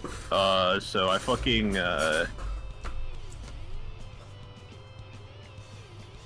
I didn't want to get like Steam Eruption burned. So I I pulled up the benchmarks. Yeah, it was the benchmarks were dodge 2-hit KO from like Boots, 252 special attack, Volcanion, Earth Power, 75% OHKO with Bolt Strike on 252 HP Volcanion, outspeed uninvested Tusk, Draco, OHKO's Palkia after Rocks. So those are my benchmarks for Zekrom. And it's 6 EV's sassy nature, Bolt Strike, Draco Meteor, Defog, Roost. It had a cool opportunity in this game, and then Draco Meteor missed, so it didn't actually get to do that much. But you know, it was my defogger, and it did click a nice big bolt strike. So you know, it worked out. It did its job. It did what it needed to do. I was at the hazard advantage like pretty much the entire game, so I wasn't really worried about defogging. So I didn't really bother with it. Yeah, and then finally stall Pokemon. So you know, stall is a very powerful strategy in competitive Pokemon. One of the main things that you do on stall teams is bring choice band Pokemon that are really fast and press buttons with them. But nah, I just didn't really like. I like was walling everything I needed to wall, and I was just like, you know, what would make this game like at least 10 turns shorter. And so you know, it was just kind of, you know, wall shit, wear shit down, like switch around a bunch, and then like bring in my stall Pokemon to just totally stall all over the competition. And that is pretty much what happened. I think he got 4 kills that game. So yeah. Do you have a favorite guy on this team, Morgan? Yeah. I'll tell you what, it's not fucking Berry Boy. I literally wish that Berry Boy was off my fucking screen, dude. I fucking hate this guy. It's not on guy. the screen. Look at this. This is a broken image. But his spirit lingers. That's His true. spirit fucking lingers. No, here's the thing. This is very much like a somewhat stall structure. Yeah. Which means that the obvious answer is Zacian, because it's so, like, against what this team is supposed to be. And you know what? It fucking worked. It literally fucking worked. So, like, who gives a fuck that it's, like, the only non-Stallmon? It was literally good. Yeah. That's basically the idea, was for it to be good. And it was. So yeah. But yeah. We can talk about, Tristana's team here. Yeah. Yeah. What? Hi. Hi. I thought it was really fitting that my week 1 fight was against you. Yeah. Yeah. Our it strategic turned out- alliance kind of ended there. Yeah. Because it would have been impossible for me to prep you for this match. Well, I guess it wouldn't have been impossible, but it would have been unethical, I guess. I don't know. No. I knew what was coming essentially, and that was I was probably gonna get swept. Yeah. But yeah. Minion and the Bob there. Oh. Yeah, Minion and Dabob, it's for 2 Pokemon that always come. So Yeah. Minion and Dabob for the day, really. Mm-hmm. Yeah, I kind of went into this knowing that there'd be something I didn't know about, because Pecharunt was there, and there's such a new Pokemon that I've never ever come against it. Yeah. It's a little monster. It's a little freak. It's a fucking freak. Why is its defense stat that big? It's really large, the number. It's so large. Yeah, I think my thought process essentially was Minion and Dabob are the 2 normal sets for those guys. Yeah. I brought Peanuts videos with Zacian and Pheromosa in mind. Oh, and what's its name? Rillaboom. Yeah. Want to see Rillaboom? Yeah, I want to take that shit. And the body press, was the body press for Blissey, or was it just a general button to click? Body press was both there for Blissey and just kind of, I've got big defense, Yeah. I'll plop it on there. Yeah. They work out. Orthworm is Orthworm. I figured I'd bring Orthworm. It did something, kind of. Sort of. Yeah. I did I did click the roar, but yeah, you know, it's it happens. It happens. And also I brought Orth because Arceus Ground was there, and I figured that'd be the best opportunity for me to get a use out of it. Yeah, like it was like probably gonna like wall like most Arceus Ground sets, so like you can definitely get opportunities off of that. But that's also why I brought Roar on it, because I knew Orthworm was gonna try to shed tail on that shit. Yeah, essentially. But it made sense. Yeah, you have Burger here. Burger, the Iron Valiant, is just... Yeah. I needed something to, quote, clean up sweep. But, Yeah. It just... There was no cleaning up to do. Yeah, and it's just unfortunately, guys, it's just like literally, like, this was like probably the single worst set that could have been brought into Petra, but like, unfortunately. Yeah. It's just, like, it just gets... I don't know. Petron is the devil. Petron is the devil, and I just straight up did not... I forgot it was a ghost type. I was looking at it during the team building, and I just completely forgot it was ghost type. Yeah. Yeah, and then you have this fucking... this fucking name's awesome. I love it. This is just like the utility, like 3 utility moves plus Volt Switch, which is why I guess it's kind of 4 utility moves to think about it. Yeah, I just... But I was like, I need a defogger, because everything ever in the world can do setup moves on this roster. yeah, And then I like double Thunderwave and Toxic, because it helps deal with a lot of stuff on your roster, and also Zacian was terrifying. I really wanted to get Thunderwave off on that.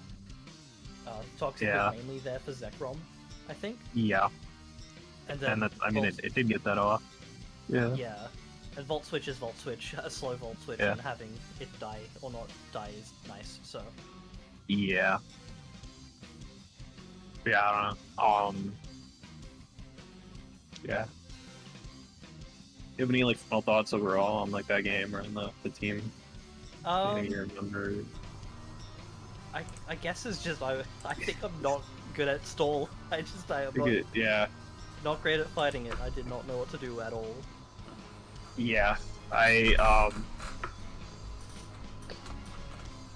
made the bet that was the case, and I was right. Yeah, you were right to do so.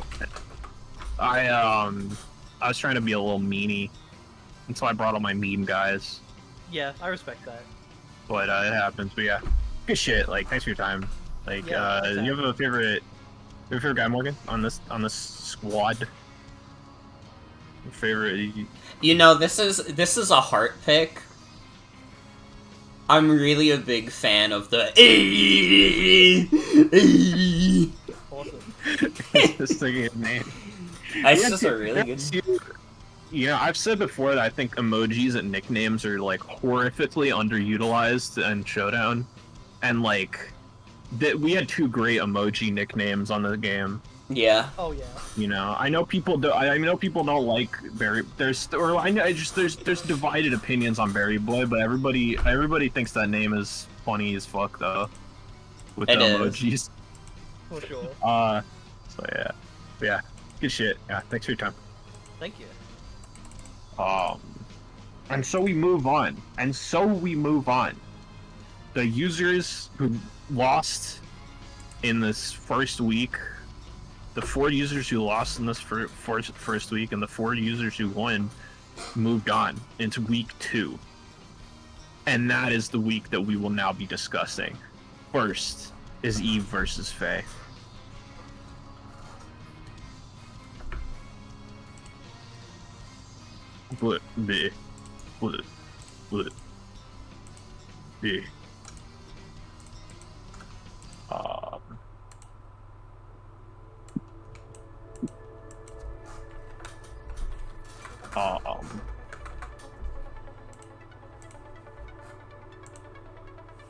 Alright. Let's get this going.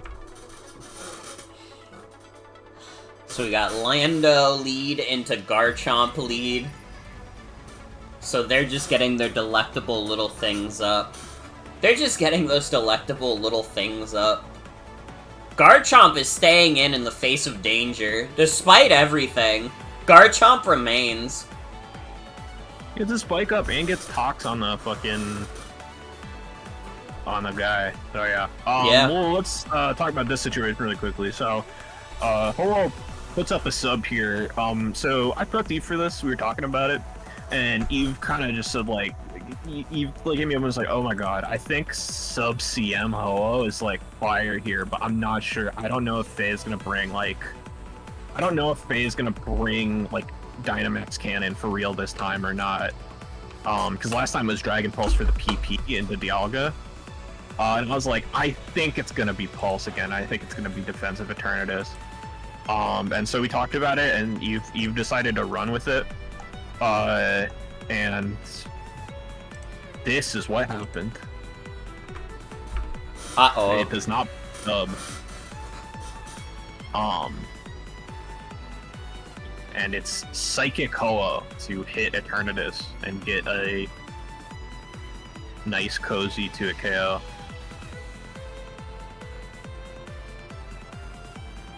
Well, I mean, it's not that cozy. It keeps recovering, but you know, it's not like Eternatus has a lot of recourse here. Falls out the switch and subs on it. Volt Switch does not break sub at +1. That's crazy. Holy shit. Oh. And Volt Switch plus U-turn also does not break. This is insanity. It's both, but you know, it's just still. Sub's finally gone. It took 3 attacks to get rid of 1 sub. My god. Oh, it just takes the kill instead of trying to sub again in case it's potentially Whirlwind on Skarm. Which is out. Big Wicked Blow. I'm gonna win.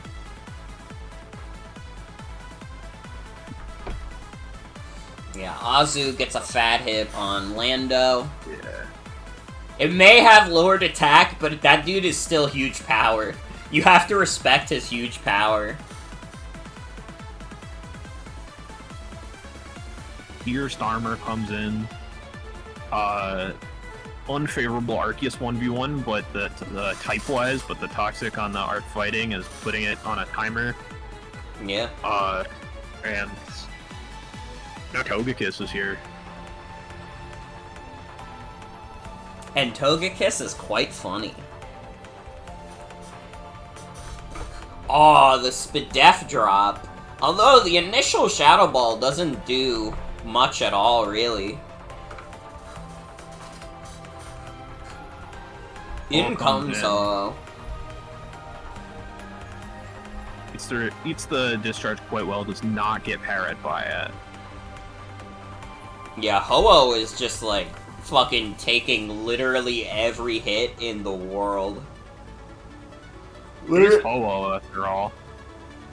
Literally doesn't give a fuck about anything that's ever happened. Although the Sludge Bomb brings in Dialga.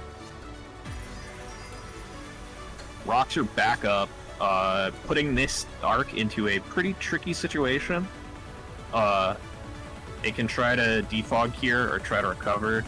It goes for recover and eats a player up for it. Yeah, it kinda eats shit a little bit.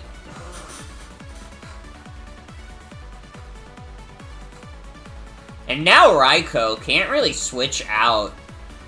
It's gotta wait a little bit for that leftovers recovery, but that is just time that it did not have. I'm gonna win! Will Urshifu win is the real question. Drops a Draco. That was an easy Draco to drop. And then this is a greedy stay-in attempt from Eve, but it works out. Eve drops the Draco. Lives with 1%, gets a slightly better differential with the Dialga there. Yeah, and my god. Reversal from the last Eve versus Faye match. Just a huge Eve dub. Yeah, 5-0. It's crazy. So I will bring in Eve to talk about these guys as well. Hello again. Right. So yeah. So kind of like the kind of main thing I sort of realized was kind of the problem for me in my first Fame match was just kind of how much how much my team struggled to break Eternatus. And that specific kind of really defensive Eternatus set. So I kind of I built a lot of the changes I made were kind of around that kind of idea. So this Arceus is almost exactly the same. I think I had rocks on the first one. I have Default in this one just because I have rocks on the Elga, but it's the same. Fuck the Arceus. It's Jeff. Yeah. Dialga, I decided to switch that off of Assault Vest because I felt like Toxic was important to threaten Arc Fighting, and then Stealth Rock was good on this guy specifically because it freed up a move on Ho-Oh as well, and that kind of allowed Ho-Oh to be that guy. Yeah. So this balloon for a bit, as I recall, as well, but Yeah, it eventually I decided it was more valuable to lure certain things so they wouldn't realize it was it wasn't gonna get killed by if Lando and Mamoswine, if they didn't realize they were gonna get that they didn't realize Earthquake wasn't gonna kill. Yeah. Shucka a lot is better on a lot of long haul sets than Air Balloon because you're and also just wouldn't get popped by random U-turns. So yeah. Chomp basically just kind of did its job and got out of the way. Weave Tank Chomp is kind of funny. Flamethrower was first specifically. I wanted it to win that matchup just because. Yeah, I think we talked a lot about. I think we talked a lot about. We wanted Chomp as kind of It was mostly for Lando, wasn't it? Just to punish those U-turns because we kind of I mean, actually, I suppose that kind of made more sense when this was a physical Ho-Oh, but yeah.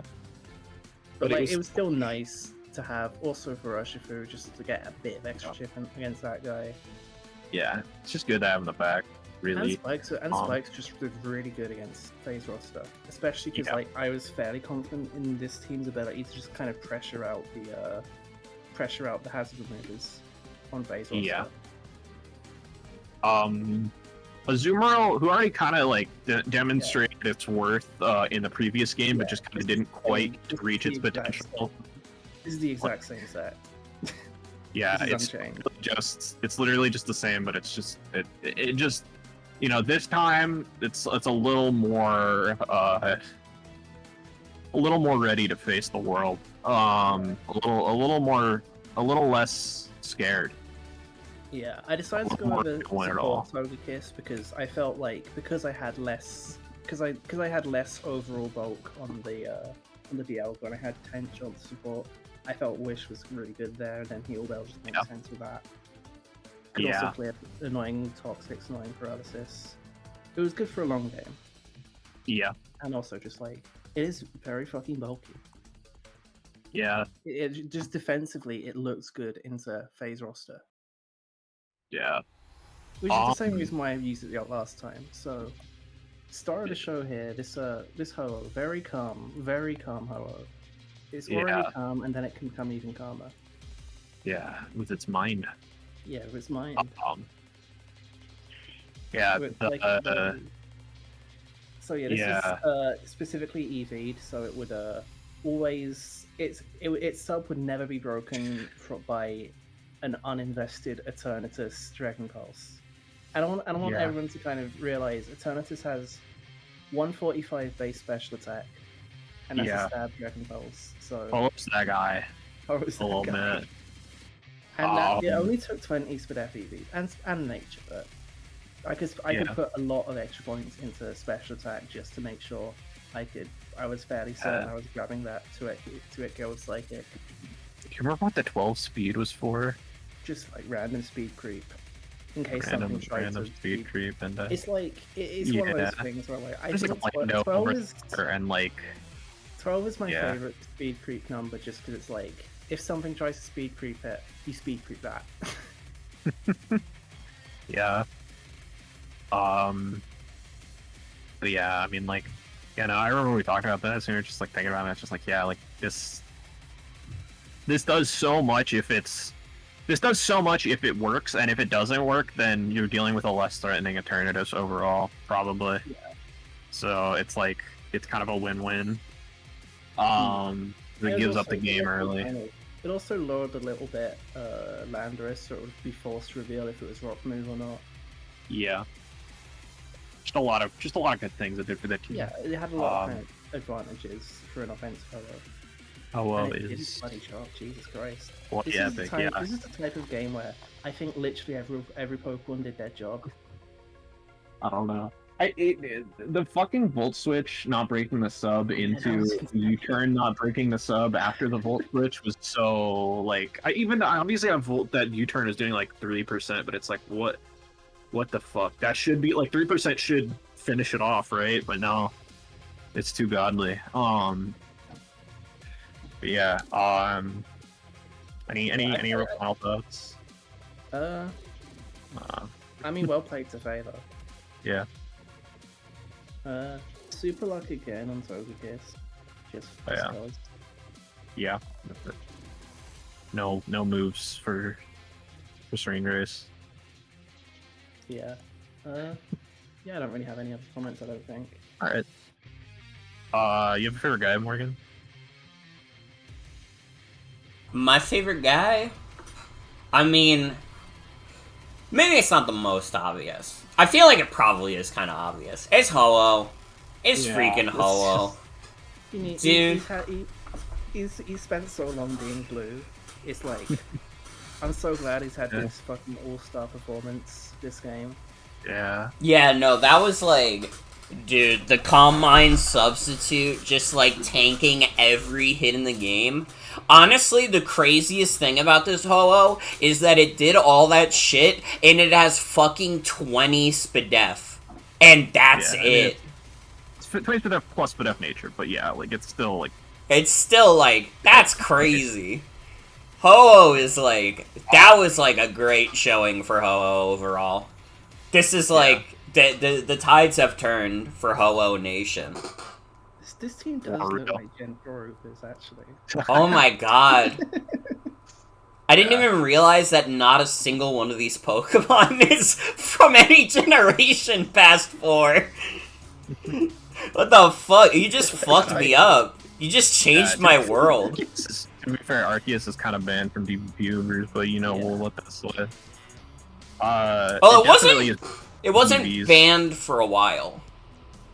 To be fair, it is a mess. Yeah, they rebanned it. Yeah, he got killed later again. He got unbanned, and then he got banned again because they realized they didn't like him. And they said he sucked. Yeah, but yeah. And he said Coolsville sucks. Anyways, thanks for your time, you bitch. And good luck in winners finals, Sienna. Oh yeah, I'll see you there. Alright. We got some drama. Now Faye is asked to like not really like look at this like Faye didn't want to talk about this team, and Faye said like we could skip it. I'm just gonna do a quick like run over, just show like it's actually poison move on the Eternatus this time, no fire move. It's kind of funny. You know, it's overall a pretty similar team. You have like a fucking like Sharp Spanner, Shifu.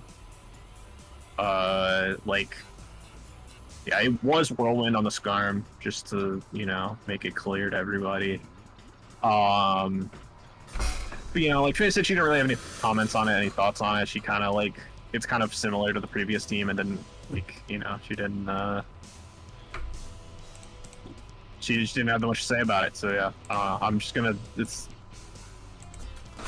I don't have that much to say about it either. A lot of these sets are pretty self-explanatory, I think. What do you think of? What's your favorite guy though? I'm gonna win, because he's so cute about it. I'm gonna win. I'm gonna win. I'm gonna win. He's like a Mario cute. voice. He's like a cute guy. Is basically what it comes down to. And next up is me versus Ray. There's a long story to this game, but we're not going to talk about that really because it's besides the point, and it's kind of suffice it to say this game was replayed. This is a like second kind of take at this game for a lot of reasons, and we're not going to dwell on it. Fuck, I literally had my version. There's my this is my one. My parody version. Sorry. But yeah. It's not parody, it's real. This is real life, bitch. Yeah. But yeah. Let's get this going.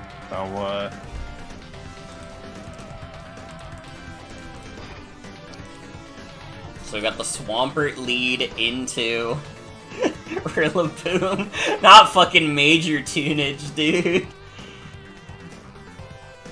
But there's a penguin too. Wait, there's literally a penguin. What is going on in this game? This is crazy. I feel like I'm in the multiverse right now. And Crazy Steve is there. Dude, this is like... And Drake from Jake and Josh. Dude. Yeah, Drake and Josh and Crazy Steve from Drake and Josh are there. And the Fish Foundation. This is the crossover I didn't know I needed.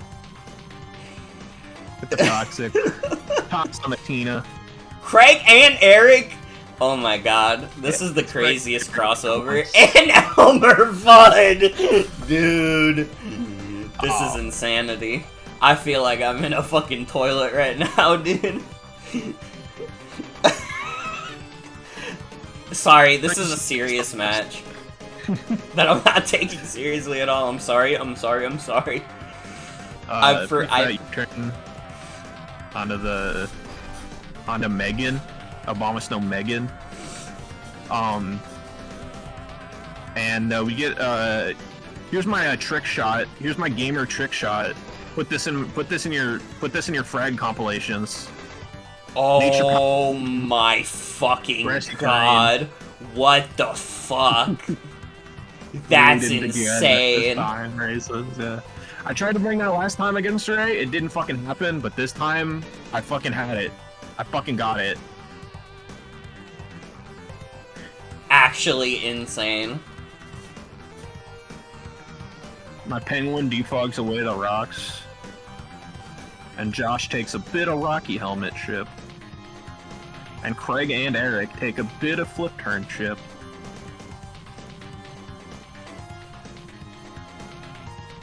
No trick. Craig and Eric also can't use trick. There's some dastardly stuff going on with Craig and Eric here.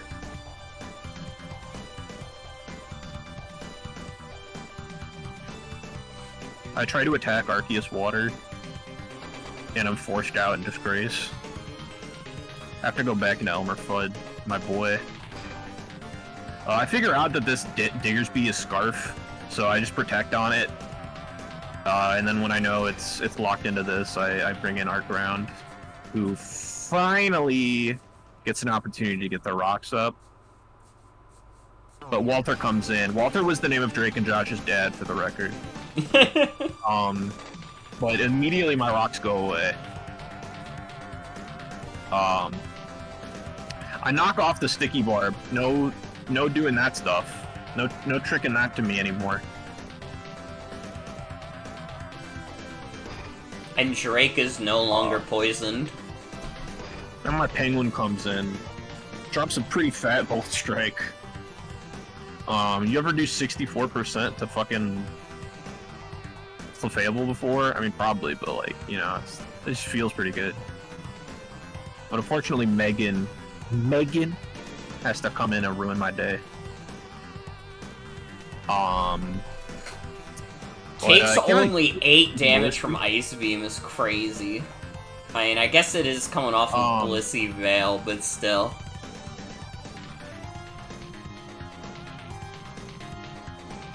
Josh just trying to get in some damage.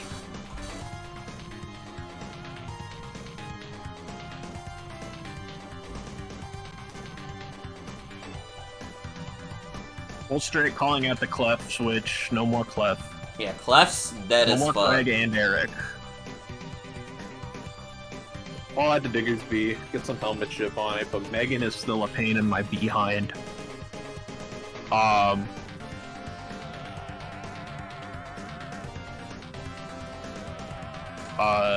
Take advantage of that and just click Ice Beam on it. Pain split though. But I get the freeze. That's so I'll reveal crazy. something real quick. This is Serene Grace Blissey. That's a 20% freeze, baby. Oh my god. I love it. I love it. That's gamer. Wait, yeah. Just pour out because I fucking see the Mama Snow coming in the fucking trees. The Mama Snow trees. And now Giratina is like effectively like dead. I can do a lot more stuff. Yeah. This is a pretty free Grassy Glide, but yeah, it is looking rough for Ray. Megan can once again try to cause problems for me, make mischief for me. Yeah, it's kind of up to Arc Water at this point to make any sort of progress. And I mean, depending on the set, that's tough. Also, crit Bolt Strike. And this is a certified crit Bolt Strike moment. Yeah, so that was like a pretty good situation for me overall in general.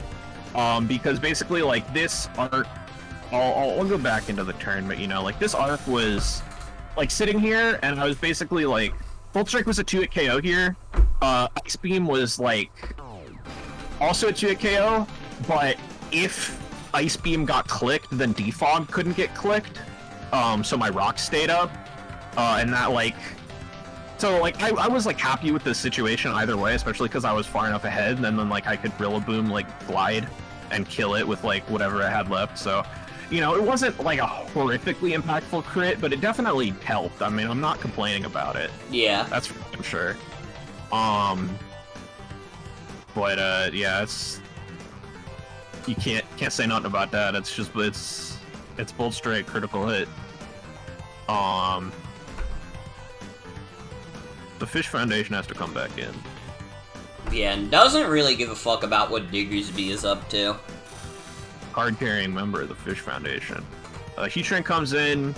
Now, what would this game be without a Magma Storm miss? Magma Storm miss into Earth Power kill. You know what? You know what would it be without a Magma Storm miss? And then... Truly the state of Heatran. It's just Draco again, because it just kills here. Yeah, there's that game. Yeah. Yeah.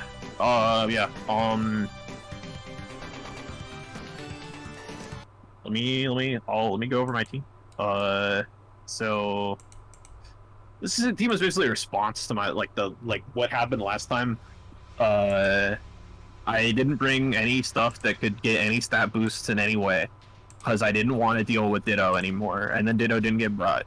And I was like, you know, I didn't bring a Covert Cloak guy last time. You know, that was a mistake. You know, Shaman kind of walked all over me. Cloak Blissey will definitely take advantage of this situation with Ice Beam to top it all off. And then that also, Shaman Sky also did not come. So... I actually, honestly, like, this matchup was, like, kind of, like, not that good in a lot of ways. It's not awful, but it was not that good in a lot of ways, and so I had to kind of, like, just get a lot of turns right, which is, I did. So, you know, I mean, I guess that's cool, but, well, you know, I mean, I only got so many turns right, like, the whatever try we did on the redo. Again, I won't dwell on that subject. I don't want to. But yeah, Serene Grace Blissey, it's like pretty normal, other than just it's Serene Grace and not Natural Cure, and it's Ice Beam and not S-Toss, but like, I mean, Ice Beam's like a normal move in like Gen 3. It's just not a normal move in Gen 9. Heal Bell made me like less worried about Natural Cure, and I just didn't really want like, fucking, what's his fucking face, Monkey Dory, like spreading a bunch of toxic and shit. So I just decided Heal Bell was nice to have, and I can't go without Teleport. I can't live without it. I just simply die if I don't have it. We got Arceus over here. Genius City. This is a Jerf type guy with Stealth Rock. This is basically the only place Stealth Rock fit. No other comments. I forfeit all other comments. It's basically it. This is like purely Fizdef Mola. It's Skull Flip Turn Wish Toxic. Basically Fizdef just to like make King Gambit's life worse. King Gambit didn't end up coming, but I really was like scared of it and wanted something that would click Scald on it and like not wall it, but like kind of do stuff against it defensively. Well enough to kind of, sort of. And also Mola is just kind of good. That's why I've brought it every single week, and it's barely changed week to week. I also just decided the helmet was just better here. Mola has boots a lot of the time, but there's just no boots. It's just helmet, because helmet is good. It's a good item. You guys should check out Rocky Helmet. It's a good item. Elmer Fudd came in. Heatran just like does a lot of good things into Ray's roster. Magnastorm like traps a bunch of annoying things. Magnastorm Taunt specifically traps Clefable. It just kind of pwns Clefable. It prevents it from doing anything. Like, even though Magic Guard prevents it from taking the Magnastorm chip, you just kind of click buttons on it until it goes away, because it can't respond in any meaningful way to Heatran. And then I brought back the Nature Power. It's very good into Swampert, and it's kind of good into Arceus, into a theoretical, like, really slow Arceus or some shit. I was taught and Protect so that I could, like take more advantage of my Magnastorm chip turns, and get my, like, leftovers plus Grassy Terrain healing. So, you know, Heatran actually stayed quite healthy in this game until it just missed a Magnastorm and immediately ate shit, but, you know, it happens. I'm Zekrom, the Penguin. This is Scarf Zekrom. This is the first time I brought Scarf Zekrom. It wasn't Scarf to be, like, a revenge killer. It was purely Scarf because, like, I was really annoyed by how many things are, like, faster than Zekrom on Ray's roster, where that, like, otherwise get, like, beaten up, like, by Zekrom. Like, shit like, fucking, like, Giratina Origin, well, it's the same speed, right? But it's, you know, same idea, right? And then, like, Arceus Water, and all these, like, these other guys that are just kind of like, this Zekrom beats this shit up if it's faster, but it's not faster. So let's just make it faster. It's mixed again. I'm fucking obsessed with mixed Zekrom.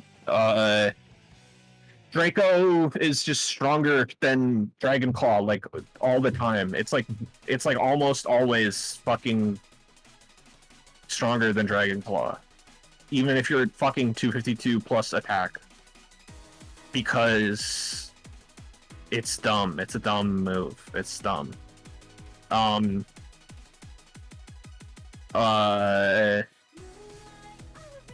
And then, yeah, like, Volt Switch for the pivoting. You know, you don't want to have to manually switch all the time when you're choice locked already.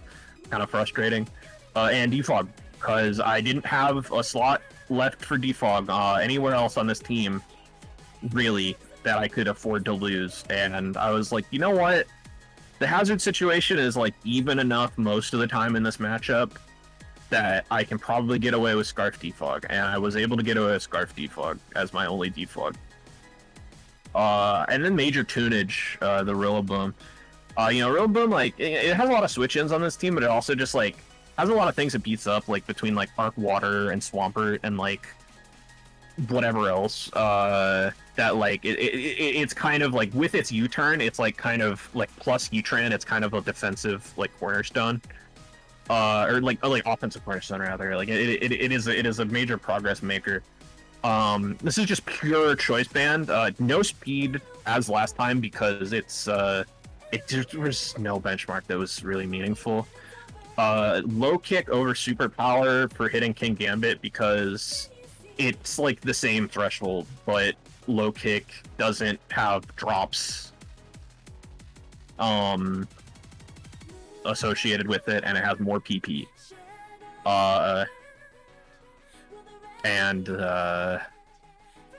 that's basically it. That's kind of the team. Do you have a favorite guy, Morgan?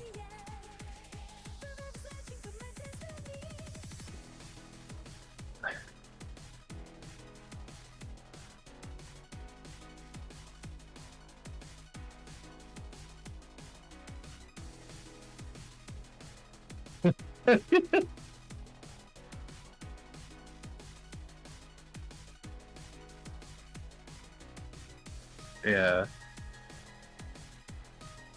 My favorite. Sorry, everybody. You only heard me on Discord. My favorite Mon is... This is a heart/funny pick. I'm going with Major Tunage due to the fact that it completely threw off my commentary game. There, now everybody heard it on stream, too. Yeah. That's my bad. I forgot to unmute on stream. I wonder... I don't know. I wonder how long that was. Was that not that long? It was probably not that long. I mean, I don't talk a lot during, when you're talking about your team, so I don't think you missed, like, literally fucking anything. Yeah. But yeah, my favorite guy on my own team is Elmer Fudd, because just finally getting off the Magma Storm Trap into Nature Power was like, it made me very happy. That was a dope moment, although I did have to knock him points for missing the, Magma Storm. Yeah, well, he trans miss Magma Storm recreationally. It's true. It's just something that they do. It's part of the species' fucking nature. Let's bring Ray up here and talk about the Drake and Josh hottest scene. Hey again. I didn't realize we'd be doing a match so soon, so I didn't catch the replay because I was eating a wrap with turkey and hummus and cucumber and feta. Damn. And that's badass. I don't even care about this match anymore. That sounds good. Too. Yeah. Yeah. It's a little weird building for like mostly the same matchup twice, so a lot of the same considerations sort of came into play. At least a little bit. The structure is actually pretty different overall. Yeah, I mean, there's no Ditto or Shaman for one, who are the linchpins the last match. Yeah, I knew this time you were gonna like bring a covert cloak or two, so I figured I was better off not bringing Shaman. Yeah. And I think it worked super well with the structure anyway. Yeah. Yeah. Arc kind of had to be defog because I went without defog on Giratina to have just to make room for Pain Split to increase its longevity a little bit. And I know I've already used the name Arceus Walter. This whole like team theme started from Abomus No Megan, and then I realized I could do like Drake and Josh for all of it. Yeah. Overall, it's like a pretty passive arc set. I'm pretty sure it was mostly Spadef for like Heatran, Arc Ground, and it's probably it. Yeah. Giratina, definitely like an unusual set. I went for like setup oriented Giratina because I just felt like once I got a Calm Mind up, it would be pretty difficult to stop. Like, Zekrom probably wouldn't be able to kill it with Draco after 1 CM. Yeah. I knew Zacian probably wasn't gonna be brought again, and Pheromosa probably wasn't coming, but he just kind of set up on stuff like Heatran or Blissey or Mola. Yeah. You know, unless it got toxic like it did this game. Yeah. And then got heal build, and then got frozen. Yeah. Funny how things happen. Yeah. I mean, it was definitely the threat. Definitely a freaky guy. Yeah, Craig and Eric got kind of rolled into one being with Clefable. Yeah. Trick Sticky Barb. And Eric. Yeah, Trick Sticky Barb. I was thinking about Blissey a bit, and I knew that if it wasn't actually natural cure this game, but if it was, it wouldn't be threatened quite so much by like Toxic or something. And putting Sticky Barb on it was like the main way I could come up with to like threaten it or just threaten it with Chip and keep leftovers healing off of it if it brought that. It would also be good on other things too, like Mola, like, you know, it could recover it off, but wouldn't like taking extra Chip in a lot of situations. Yeah. Alluring Voice? I don't remember exactly why I went with Alluring Voice. Yeah, It might have been like... I thought there was some reason. Yeah, probably.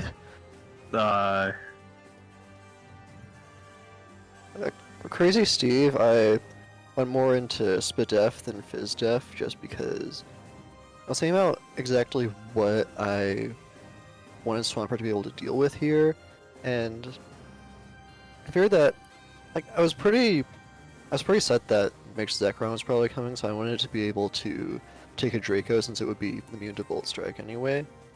Yeah. It also helps take less from Heatran if it comes in on that, and like, because like, it's not staying in on Rillaboom at all, obviously. Yeah.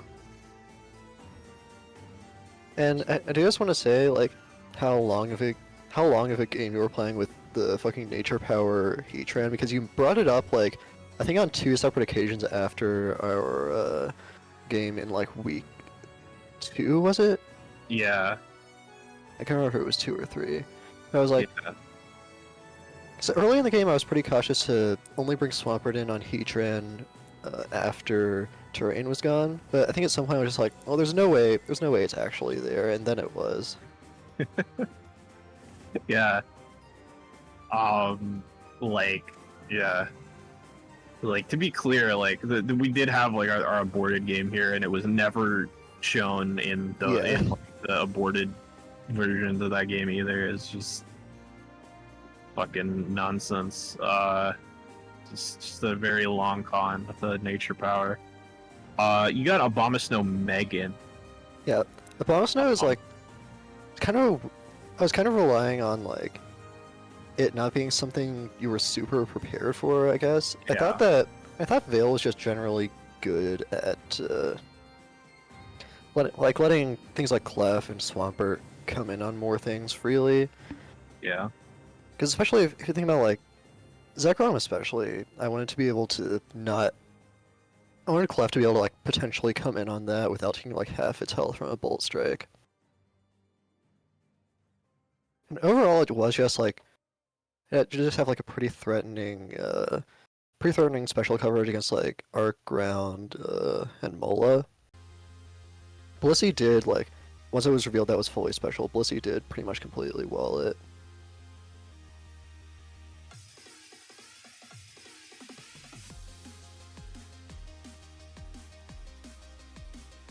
Am I back? I think my connection was being weird.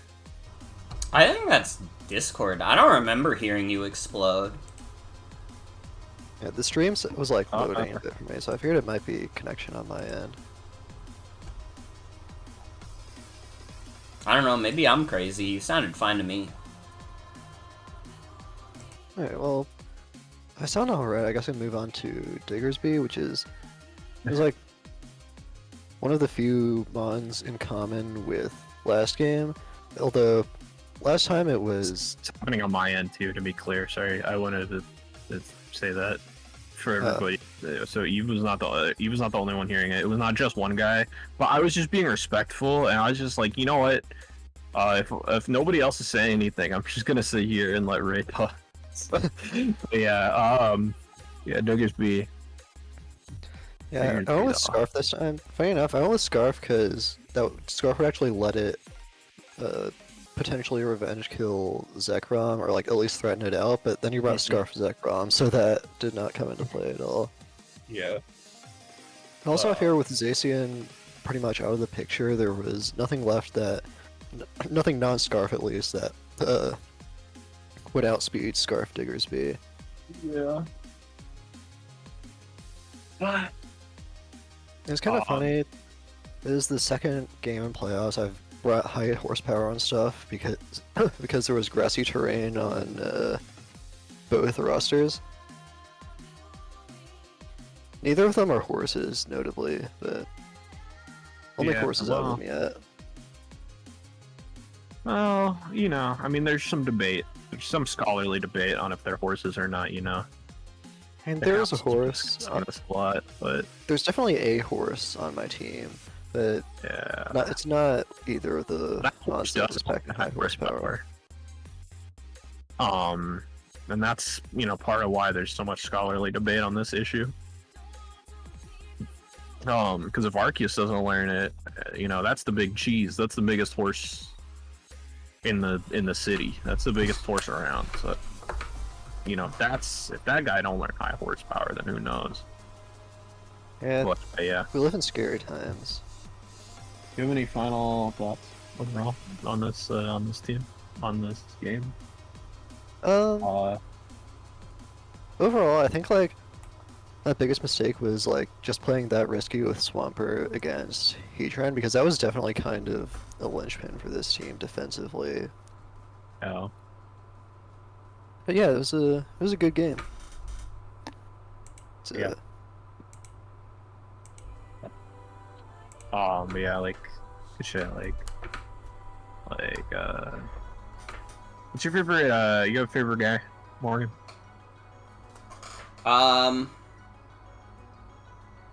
Morgan? What? Hi? You got a favorite guy? Yeah, I was thinking, and then you guys said Morgan, and I got scared. I got really scared. I thought the connection was like being weird when you didn't say anything. I mean, I gotta give it to Josh. That's my man, Josh. Josh was like the only one who got a kill. So, yeah. he's like, I mean, like, I like Diggersby. I think Diggersby is a boss Pokemon. I think that guy's cool as fuck.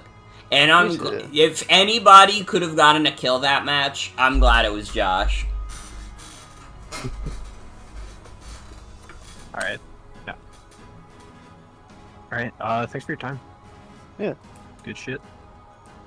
Alright, brief intermission. I'm gonna use the potty and I'm gonna show you guys this video of little kitties that I saw online. Yes! So, you know, dude. I'm gonna full screen this. Why the hell are those things so small? Go potty real quick. Well, hi everybody. This is have a loop, you know. This is a Morgan intermission. I get to talk about whatever I want, while you get to look at these cute kitties. So you can't be mad at anything that I say. Hi. I've been working on cards during this stream, which I hope that hasn't made me sound more quiet than usual. I kind of don't talk a lot when teams are being talked about anyways, because that's already a two-person conversation. You know, I don't want to get involved with the AB. You know, we're not talking about the ABCs. But, I mean, More Game is progressing nicely. Currently, the literal count for cards is 269, which is a little over half of what I want for the expansion. I imagine the expansion being close to like 500 cards, which has also been stated to be probably the upper limit of how big you should make an expansion. And I'm really happy with how it's coming along, which is also why I've been really excited to work on it, to the point where I'm working on it like mid-stream. And that's that, because Sienna's back. Yeah. You know, I mean, I was little just kitties are. Yeah, I told everybody about what's going on in the world of cards while the cute kittens made everybody happy and didn't want to beat me to death.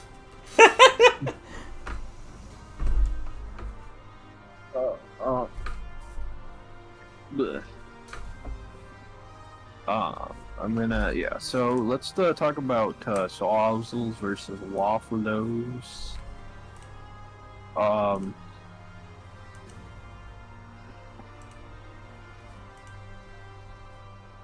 Thank you for whoever put that in. I think Eve did it. Thank you for doing that.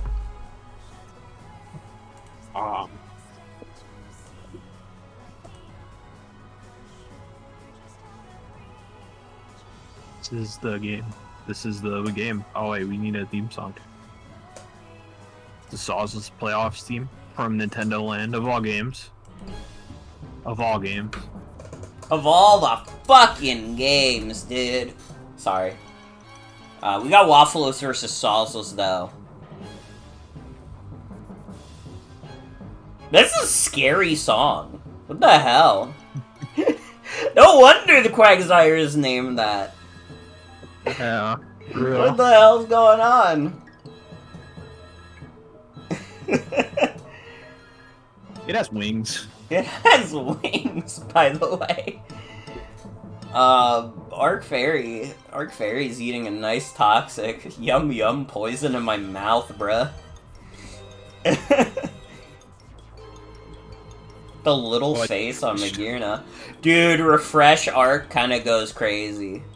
And that Flash Cannon does, like, honestly way too much to that Clodsire, I'm not gonna lie. 32 is, like, wild. Suspects Magirna, for the record. I guess, Curse Clodsire here. But Clodsire's big brother, who figured out how to stand up, is coming in to the fray. Yeah, the big standard. And Absorbing the top EQ almost just kills. And now Clodsire doesn't really have anything it can do. Kinda just, well, it survives an Ice Beam. That's kind of crazy. So now Clodsire's back in it because of the strange Ice Beam moment. It was a hedge into Zapdos, I assume, but like, you know, it just, and it seemed like it would kill, but it just didn't quite. Yeah. Slowbro ports out of there. Duskmane is in the picture, but Toxic's on a predicted switch that does not happen, and now it has wings, and it is in there. It's in the fray. It's in the picture. Yeah, and Clodsire could not take another Dark Pulse, so in comes Arc Fairy to soak that shit up like a sponge. Magirna is quite a scary fellow, though. And just goobs Clodsire, finally. Big fat Flash Cannon. But does decide to dip out, doesn't want to deal with the resistance on Zap. Zapdos is Thunder. That is funny. Zap Thunder is very funny.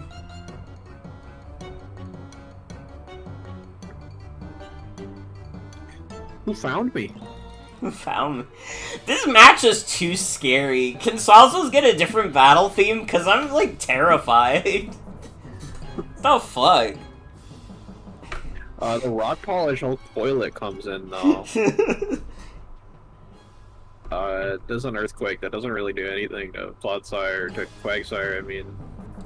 But, subs up. But the sub is broken by the... Yeah, Quag is not really interested in what's going on. Trying to just basically stall out the toxic turns. Yeah. Quag out. But Oak Toilet doesn't have enough HP for another sub. And Mrs. Stone Edge! Ah, Hulk Toilet with the ultimate choke! Oh my god. Good enough, WAFFLOES says. That's fine. Wanda comes in.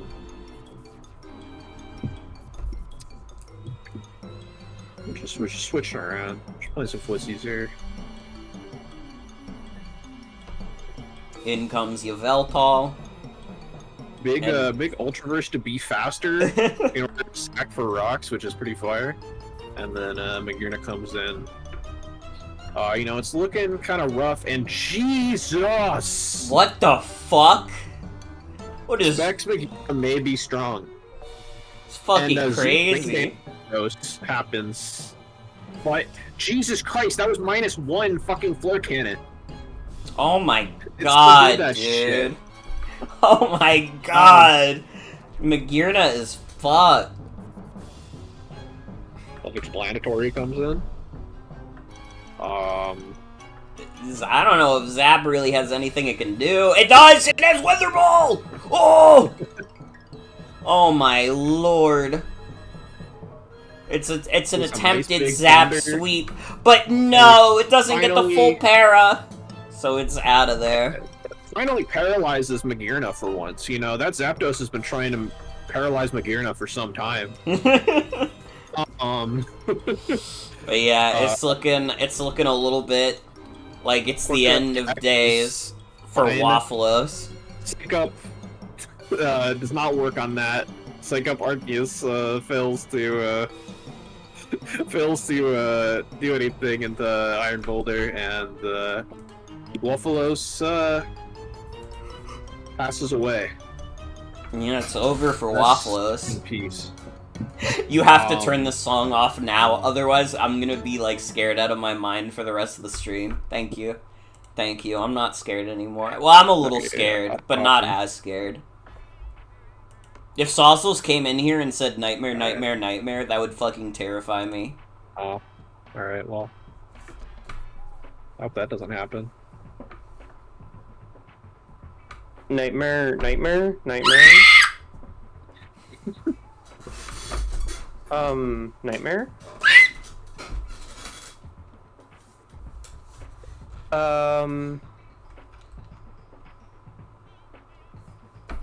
Oh yeah, and Nightmare also maybe. Yeah. So this is my team. Yeah, I'm gonna like. I was watching that game again, and I was just because I went through it in my head after playing it a bit, and I realized I very nearly like heavy choked there. I'm pretty certain if WAFFLOES had just clicked recover with Arceus, I would have lost that. Yeah, I was just thinking that, like the last turn, like if that wasn't psych up shit, because like there were only just 2 very weak things left, and Iron Boulder, who was taking less than recover was doing, who was doing less than recover was healing. Yeah. Yeah, but WAFFLOES is probably expecting like a choice banner or Swords Dance or something. Yeah. And just messing around. But yeah, I you know, I'm gonna reveal I had like a fat martini right before that game, because I forgot I was gonna be playing. So I was just like not reading situations correctly, and I forgot that Zapdos had revealed all 4 moves, and would have just didn't really have anything for Arc Dragon, so I could have just brought that in instead of Magirna, left that healthy for the Specs Flash Cannon against Arceus. But we can just pretend I did that. We can just pretend that's what happened. Yeah, so here we have Turd Yveltal.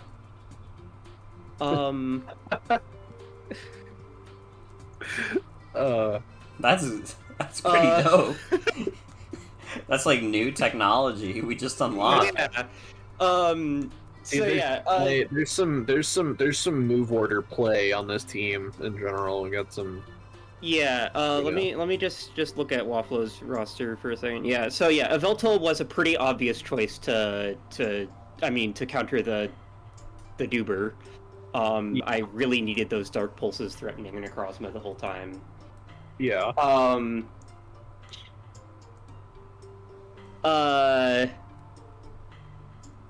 And I mean, it did its job. Like after the Hulk Toilet versus Quagsire thing, I was just like, okay, well,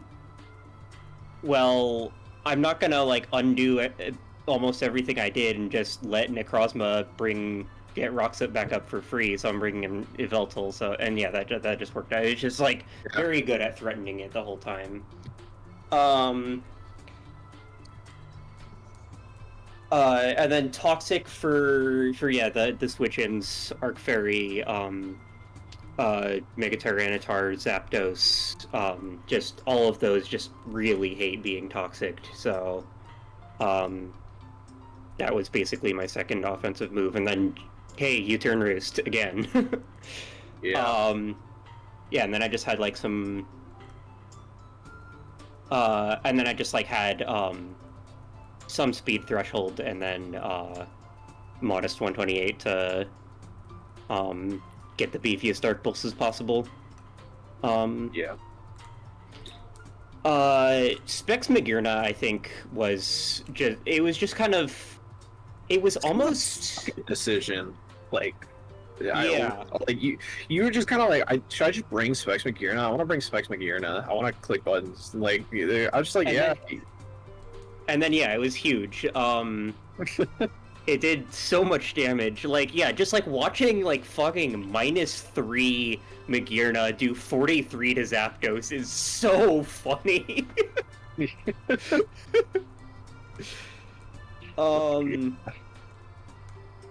It was just, yeah, it was almost like I was about to bring like Floor Flash Shadow Ball Heart Swap leftovers, and I like had a temporary nickname of "This is a bad set" because it was a bad set.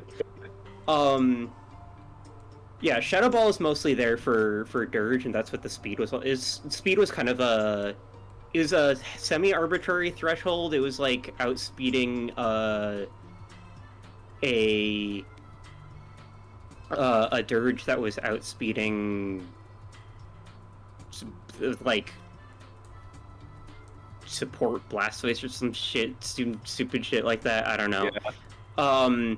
It was just like I wanted a bit of speed on Magirna because I knew WAFFLOES tended to run a bit of speed on Skeledirge, but it didn't even come. So it was also a potential option against non-bursted Necrozma. It's just kind of there. Didn't end up getting clicked, but made me feel good to have. And then Volt Switch. Here we've got the Sire Quagsire, which I realized while I was building. Like, I was like looking at move order, and then I was just like, wait, I can spell Sire with this. This is awesome. Yeah, so normally I would criticize this move order, but because of it spelling Sire, it's actually the best move order. It's the most optimal move order for these 4 moves. Yeah. So we love a little bit of whimsy. Show that there's a little more to move order than what's on the fucking tin. Yeah. But yeah, Quake Beam just kind of hits everything. Yeah. It also notably hits both forms of Necrozma super effectively. Yeah. And then spikes. I mean, there's just grounded shit, recover, yeah, whatever. Pretty straightforward. Normal as EVs. Yeah, Fizz Def Unaware, for any like T-Tar Dragon Dances or whatever, or Necrozma or whatever. Just kind of solid defensive answer against a lot of stuff. Did its job. Cocoa Boulder here. Cork Drive Speed. or Cork Drive attack rather, agility, with a threshold to beat like Unburdened Sneasler. Yeah. Just as a counterplay to that, can just like walk in on the fake out, click agility, probably doesn't die to a close combat. I don't know. I don't know if I actually checked. I think I did actually. I think that's what the 48 defense is about. Is it just makes that a lot better. Yeah. I think it like barely guarantees living fake out into close combat. Yeah.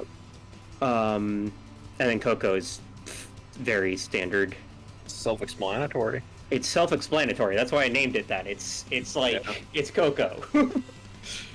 Yeah, it's like a normal It's like utility offensive Coco. support terrain setter. Lol. Yep. And then we've got Jerd here. Yeah. Oh yeah, I forgot to mention. Yeah, Boulder meme was on purpose. Yeah. Meow. Yeah. Yeah, Dragon Ground again hits both Necrozma forms, hits like Tyranitar and Clodsire, and then, you know, neutral hits on Slowbro, Chestnut. Scared of Fairy, but it's never not gonna be, so whatever. Yeah. And then it's just my Defogger. Because I Yeah. didn't really have room on Yveltal for that. And it's just better at doing it than Coco. Yeah, and I think like So yeah, overall I think it was a pretty straightforward team. Magirna's probably the biggest wrench. And I guess agility Boulder being there again. I tried to pull I don't remember exactly what I think the 84 special attack was like. It was Judgment. It was I think 84 special attack was like the best, was like the Oko on like Ultra Necrozma, on like uninvested Ultra Necrozma. Yeah, that sounds familiar. Yeah, we were talking about that. I gave you that number, and then I was like, yeah, just dump the rest in bulk. You don't have any special fat right now, so let's just do special fat. Yeah, and that's what it was. Do you remember why we were Judgment over Draco specifically? I think it was that was a choice I made pretty quickly. And I can take advantage of the underwear guys, and then like. That's true, but yeah, I wasn't really thinking about that. I was just thinking, this could be a pretty slow game, so I do want kind of the consistency of Judgment. The potential pressure Zapdos, Arc Fairy blanks it. Yeah, that's true. Yeah. Yeah. Yeah. I gotta say, I wasn't expecting Z-Rain Dance Zapdos. That was fun to see. Do that much fucking damage. I wasn't expecting that Weather Ball to just kill Poco. Honestly. Yeah, that was really unexpected. I also wasn't expecting Coco to just still outspeed. That was really funny. Yeah. Yeah. It did kind of cook, but it did have the Arceus problem that I didn't take advantage of. Yeah. That I could have just judgmented more. Yeah. Any like final thoughts? On this game, etc. I had a lot of fun with the names this time. I smiled when I finished typing all those down. And I really like that. I really like that character. That I put on Magirna. A happy friend. Yeah. My computer's being a bitch right now, so it won't let me send it on Twitch. But, yeah. Yeah. Good stuff. Yeah, good shit. Hey, Good shit, Professor. I'm going back to lethal. Yay. And my favorite guy... I mean, it's gotta be Specs Magirna, I think. It's gotta be Specs Magirna. That shit is... Magirna's fucked up. There will never be a moment where Magirna's like, nah, fucked up. Do you see the fucking damage that thing was doing? Jesus Christ. So that's my thoughts.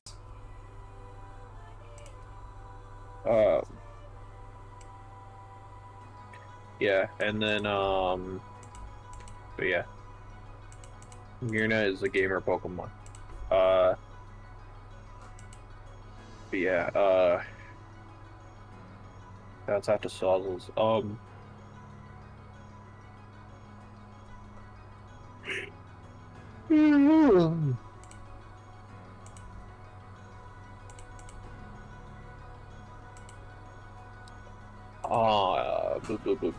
WAFFLOES. Also, let's give Sauzels a round of applause for being like a random battles moderator now, full moderator, not just a room moderator. You guys on Pokemon Showdown. You guys think that's cool? I think it's cool. Sauzels' contributions to the random battles community. Yeah, our very own also, Sauzels is a big name. Props. We didn't give Faye the props for hitting like top 30 almost on the ADB ladder. So I mean, shouts out to Faye for that too. Jesus Christ. Let's bring WAFFLOES in here. We're really trying to talk about WAFFLOES right now. I just want to shout out all of my beautiful friends, and all their wonderful achievements. And I want to shout out these characters. Let's talk about these characters, shall we? Waffle character. Yes, we shall. All right. Shout out to me. I got 900 on the Gen 1 OU ladder. Not 1900, just 900. I got below 1,000. I'm pretty proud of that. That's a pretty good achievement. Yeah, nobody else has done that. Yeah. Pretty proud of that. Let's talk about these guys though. Yeah. Let's see. I just want to have fun playing Pokemon this week. Yeah. I didn't like. Well, no, I did intentionally make some kind of goofy sets, but Yeah, because you were basically like, you had a trip, right? Or yeah, I was out a yeah. bit. I was in a bit of a funk, so I'm very thankful. I was granted the extension and everyone was very patient with me. Yeah. But yeah, I'm glad I ended up doing the match. I don't regret bringing anything I brought here. I absolutely could have played better, but like we fought this league before, and I was just like, fuck it. Yeah. I'll just do some silly shit. Got the Curse Claude. You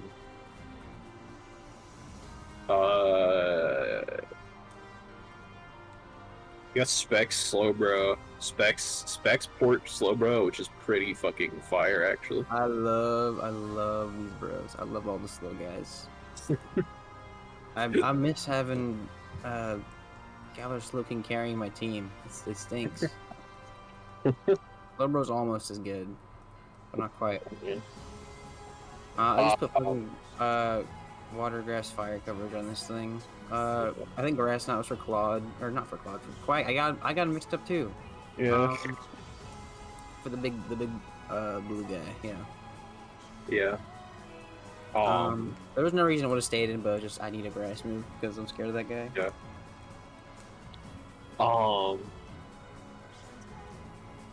Yeah. You have this sub rock polish toilet. This set's kind of good. It was kind of. It's not. I think it was a pretty good set. It just got fought. The Stone Edge miss was the biggest. Like, very tragic. Very tragic. Yeah. The biggest, it was just kind of like a fuck you. You weren't gonna be flag able to went down. The flag went down. 1v1, but like, then you had to fucking deal with that. It's just kind of tragic, but it happens. We persist. Anyways, Getting old. We're actually I'll talk to them later. A very important talk later, but I'll talk about that. I'll talk about it in a bit. But Zap Tough, fucking, I've absolutely talked about Z Rain Dance before, not on maybe Zapdos specifically, but in general, as like the world give it a set. I got walled by like half of Sauzels guys, but it still made progress. I mean, it somehow it did put some numbers on the screen. It was pretty funny. Coco and like almost fucking pushed against Magirna. It did paralyze the Magirna, which did happen last time also, but it died. Mm-hmm. So the exact same thing happened. It paralyzed and died. It was pretty funny. Yeah. Pretty defensive. Evangelist Lion this time. Yeah. Just EQ toxic. I was very scared of that. Like doing anything offensive with this guy because of he's a little tall. Yeah. Reasonable. Yeah. You had the fucking psych up, Arc Fairy. So like, I don't know what I was thinking of this one. This is one. When you click psych up, were you expecting like an SD or like an agility to happen, or were you just experimenting to see if it would copy? I was just curious, quite frankly, because I looked it up. I was like, okay, does this work against Quark Drive? And I didn't get like a concrete answer. So I was like, you know what? I'm on my last guy. I'm curious. I was like, oh, okay, now I know. And then I lost. That was fun. I mean, maybe I was like, maybe they'll do agility or some shit. But I wasn't like banking on it. But yeah, Waffle did that. This was my last match, for the league. I guess we can. Should we like go over all my guys just real quick? Is that what we do? I'm the first. Yeah, I mean, if you're done talking about your team, I think that's it for the team. Yeah. I mean, my favorite guy. I mean, it's gotta be Zapdos. It's gotta be Zapdos. Z, Rain Dance, and then the Weather Ball kill into Tapu Koko. That shit was so boss. That shit was so boss. I'm surprised he pulled it off.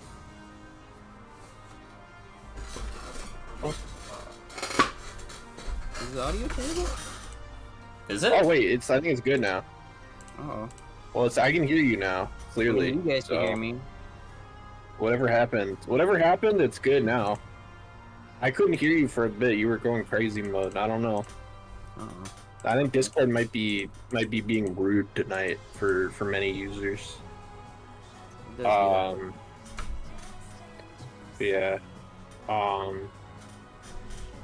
Yeah, I kind of didn't get anything after the psych up thing. At least I didn't hear it, but like, I don't know. I didn't say much. Do you have any like final on this team? On the characters in it, on the match? Still. Not in particular. I had a lot of fun doing this match, even if it was very dumb. I mean, look, you got to actually press buttons with Z Rain Dance Zapdos, so you want a moral victory. Not everyone can say they've clicked buttons with Z Dance, Z Rain Dance Zapdos, so I have that going. Yeah. All right. Well, yeah. What was your favorite guy, Morgan? I said my favorite guy. Zapdos. Yeah. That's true. That's fucking true. All right, now I'm not gonna kick you off. I think we should go through. Let's do a little memorialization. Let's talk about. I mean, it's the end of WAFFLOES. Salute WAFFLOES, everybody. Let's talk about. What's the best guy on the whole team? Who's the best guy? We know who has the most kills. It's this guy, and this guy also got a lot of kills. This conversation doesn't matter. Who do you think the best guy on WAFFLOES Team is? He was the main character of last league, and he is still, like, such a fond presence. He showed up and did substitute rock polish on his last battle for no fucking reason other than he's a boss. It's Hulk Toilet every time. It's Hulk Toilet every time. Hulk Toilet is like one of the most important characters to the entire MFL. It breaks my heart to hear this. I need to go grab him real quick. Hang on, give me 1 second. Wait, what's up? Waffles did say there was something with Hulk Toilet. There's something. Wait. Do not tell me something bad happened to Hulk Toilet. What's going on? Hello? Is this Hulk Toilet speaking? Yeah, it's Hulk Toilet. Hi, Hulk Toilet. Yeah. I'm a big. I heard you guys talking. I'm very, I'm not used to doing, like, public appearances. I understand. This is very new for me. Yeah. I very much appreciate the first thank you. I'm very honored to have been a part of this league, you know, part of this team. You know, I'm sure, I know, the squawkability, the death of squawkability really, put everyone down, but I'm sure everyone in the league, my team, we really wanted to push through and, just have fun, you know, it's what he would have wanted. Yeah. And, that's why I love it, like, joining these leagues, like, meeting new people. You know, before I joined, the Pink CGK Cups last year, I had very, large anger problems. I was very irritable, and I was generally just not very pleasant to be around. Yeah. I found an outlet through, the first MFL and through WAFFLOES approaching me to sort of let off some steam, you know, get to meet new people, and it really opened my eyes, and I'm saying all this now, to say, you know, after 2 leagues, after everything with Schmiergle, you know, that's been very stressful. And the death of Squawkabilly, I've been thinking a lot, you know, about my family home. You know, I have a wife, I have 2 kids, you know. And I've been out a bit, you know, it's really opened my eyes, I think, with the conclusion of WAFFLOES Team for this league, I will be retiring from future leagues. It's been very hard for me to come to this decision. Yeah. You know what, though, Hulk Toilet? Sure. You deserve it. You deserve to live that nice life with your wife and kids. You have done a lot for me, for this league, for my stream. You've done it all. In 2 leagues, you have become, like, you're like, you know, I'm Italian, as we would say, you're part of the family. You enjoy your retirement, man, and you can come back at any time. You're a legend. Place where you're here, you know. You're an absolute legend. Thank you. Oh, I got sand in my. I don't cry. It's just sand that comes out of my eyes. I understand. Yeah. That's what this stream is, you know. It's just me crying the whole time. I'm a big crybaby, but Just let that sandstorm whip up. Just let it whip up. It's whipping. It's whipping. Yeah. I'm feeling the body press coming on. Yeah. No, thank you. Yeah. You know, it was very abrupt. I was just nearby. You know, I just sit outside WAFFLOES door, just like all the time, 24/7 when these are going on. I just happen to hear you guys talk about me. You know. It was just great. I mean, it was great to hear from you. It was an absolute joy. Thank you for having me. I think WAFFLOES wants to go take a shit. Thank you so much for your time. Thank you for everything that you've done.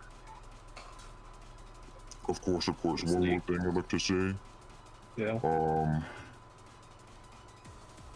Thank you to all of my opponents for giving me this learning opportunity. Thank you for all my teammates. You know, Zap Tough has been, you know, like another son to me.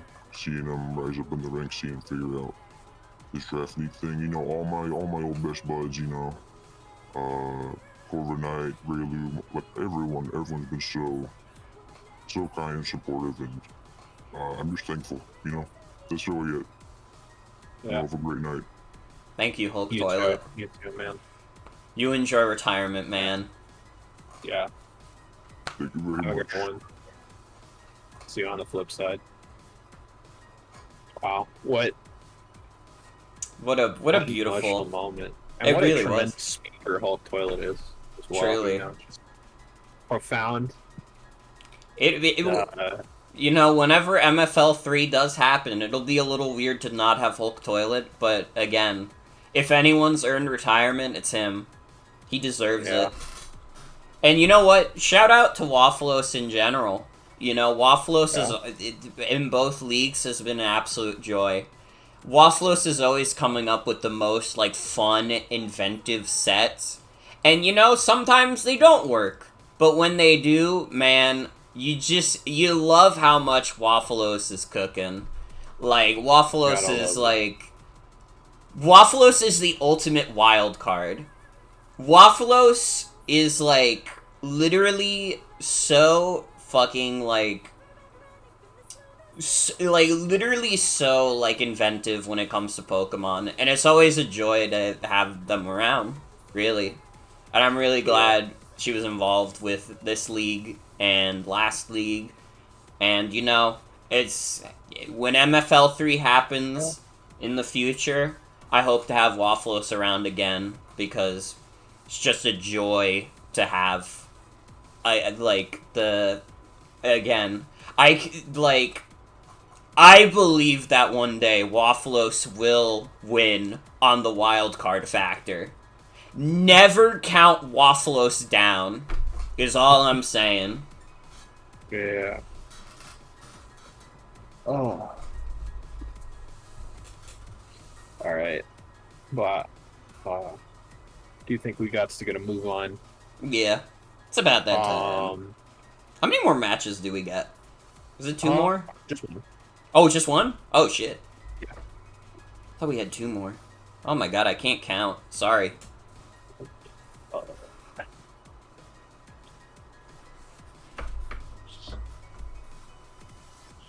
Just John versus Tristana. So let's get that booted up.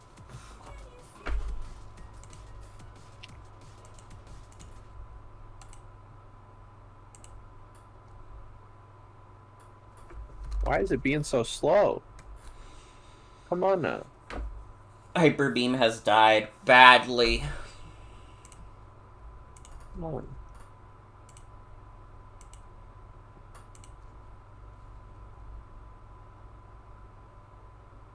The fuck?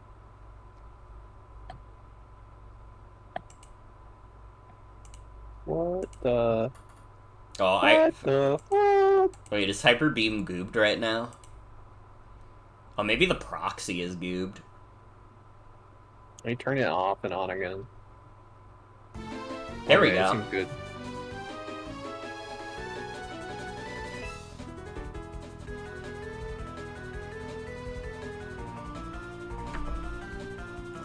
It's a Tristana versus Joan moment. See it. Let's see the gaming unfold. So we got the Palkia lead into Gliscor. Extremely good spot for Tristana.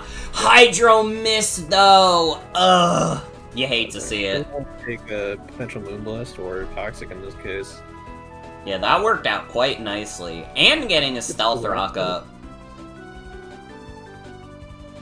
Ooh, defog Gliscor though. Shed Tails. Yeah, Tristana loves the early game Shed Tails. And very good at just getting them, you know? It's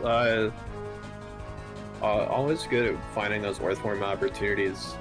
And Yeah. just putting Palkia behind these subs can be brutal. But now the Trick Room's up. Yeah. But that Psychic does not break subs. So Holy shit. Yeah. It Mew is obviously gonna do it. It is tough for Palkia, admittedly, because there is one more Trick Room after this, and just, I mean, aside from, like, Zacian, everything's gonna outspeed in this. So Lower just Marowak comes in. fucking Shadow Bone moment. Araquanid takes quite a bit of damage. Gets the taunt up after Sticky Web. Does block Toxic. Infestation moment. But we got a little bit of an arc moment going on. Got a little bit of E-Killer moment. Body presses. And body presses again. And he's able to take out the arc. High roll that time. Face's music's a bit loud. Can you turn it down a touch? Yep. Sure. Okay, there we go. Aw.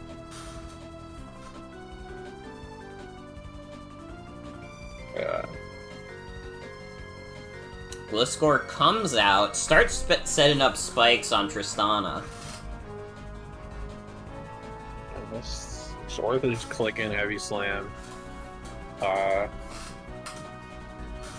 Finally Tuskathy comes in though. Mr. Tuskathy. Just does a Yeah, little we just rapid go spin on its goofy ass. And then Orth comes in. Joan doesn't take the bait. So we're back in this situation. And finally Tristana's just like, fuck it. Sends out Palkia. Yeah, Palkia it's just time to click buttons. And that's a big button. Blows up Gliscor. Finally, fuck that guy. And then Zacian Crowned is here. 3 layers of spikes is huge in terms of chip on Volcanion now. Breath Power does break, does sub. Just spike 6 the worth. And Mega Metagross comes in here. This is potentially Bullet Punch range. Just goes for rocks, that is such a gutsy fucking rocks. Holy shit. Yeah. Jones, things are in, starting to go in Jones' favor a little bit, though. Forgets about how Rapid Spin works for a second, or forgets that this is a ghost type. Either way, it's looking a little dicey. Yeah, I mean, Jones been on the back foot, but I mean, Chi-Yu and Zacian are quite good guys to have laying in the back. Those are extremely good guys to be there. This is a guy. Uh-oh. It is a little bit that was a certified Scarf Chi-Yu moment. But yeah, close match. Came pretty down to the wire. Yeah. Ultimately, like a couple little misplays from Tristana. And, it's just the margins are small for her. Uh-oh. Or when it comes to... Oh, Sienna is, like, really fucked up right now. Uh-oh. Sienna, speak to me! Oh, yeah. Anyone, like... Okay, I was having sound demons come out of your mouth. I apologize. Can you speak? Can you hear me? Hi. Okay, Hi. I can hear you at a rate of higher than 1 syllable per minute. We're good. So this team, I actually kind of went for like a trick room thing. So one thing, I really fell really easily to Tristana first time we met, mainly because I committed to screens, which I just don't think is smart against Metagross now that I know that it learns psychic things. So I think a better Metagross check is like Marowak, which people don't know, but Marowak is actually kind of like physically bulky a little bit. It can take a little bit of pain, but it can't like hold an item. It's kind of item locked. It's not great HP wise, and it's slow as fuck. But Cresselia can really help in terms of setting up Trick Room. And it doesn't need to be like hard Trick Room is the thing. So like Cresselia was definitely very slow here. And obviously so was Marowak. But the rest of my team are at normal speed levels because I don't need to like hard commit to this. I need Cresselia to bring in Marowak safely, hence the Lunar Dance. It was kind of like a suicide thing, but it ended up being so defensively useful, especially against Palkia Origin, that I had to keep it in.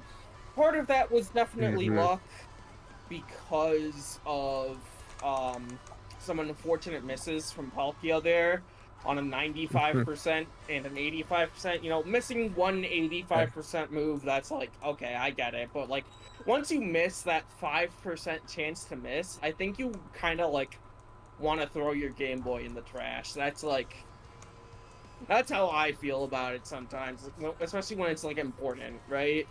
So I do feel for her there,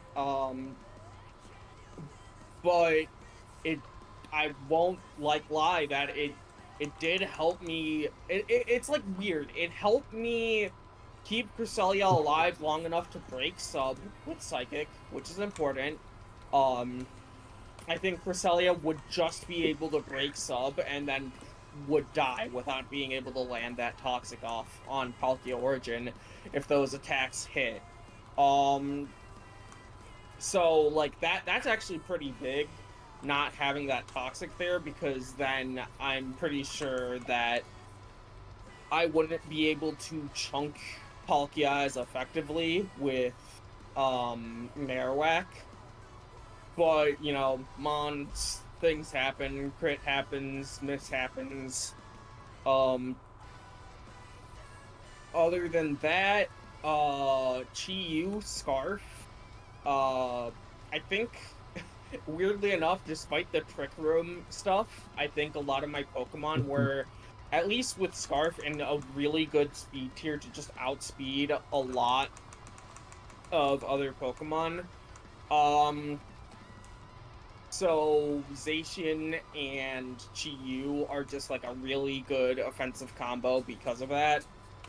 Also, there was like, I spent a lot of time stacking hazards in front of Earthworm because, You were walled by it.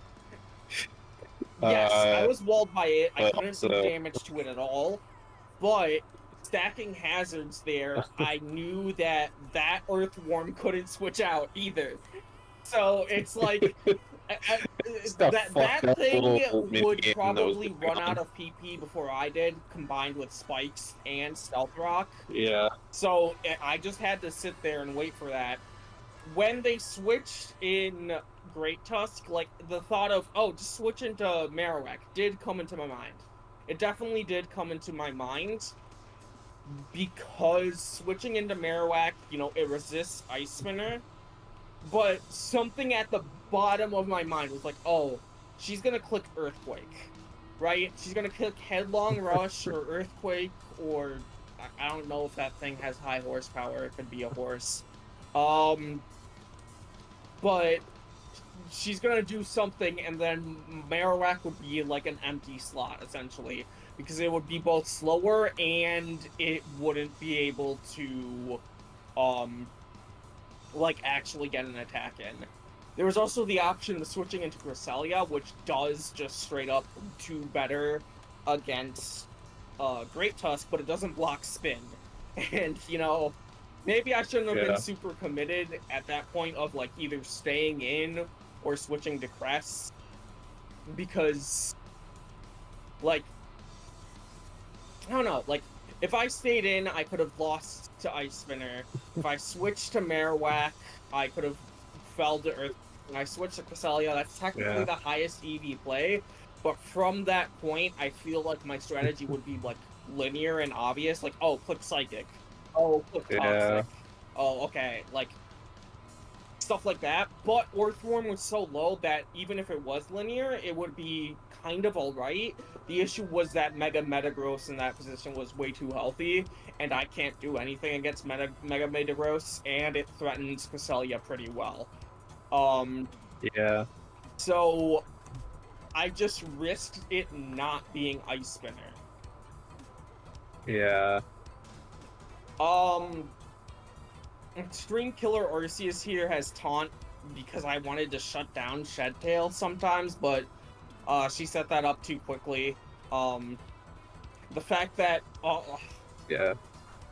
Palkia Origin lived that first Psychic is like huge. Honestly, I do think if that Palkia Origin wasn't such a whiffer, it probably would have been like might have been like a huger issue to deal with, but because I got those lucky misses, I didn't necessarily have to like be like super conservative with my Zacian, because then without those misses, my Zacian would be the only thing capable of taking it down. But because it missed that many times, I could actually use Scarf Chi-Yu to like take it down. Yeah, that's all I have to say about my team. Yeah. My names are came to be in a dream. They don't mean anything. I don't believe that. Do you guys hate me? Be honest. Oh, I mean, I don't. I hate what you've become. I don't like some of the decisions you've made in life. You know, I don't like the path that you've kind of started going down. It just seems like it's Smeargle, Smeargle, Smeargle all the time. You know, now it's all these colors. You know, like you're looking at a painter's palette, like the color of the picking sky? out colors. I mean, I can appreciate the color of the sky, but you know, I don't need to color pick it. I don't need to, you know, I don't need to harp on about flamethrower or nothing. This is not a. Flamethrower is just a really good move on GU. I had to put it there. I was considering putting it on my Marowak as well. You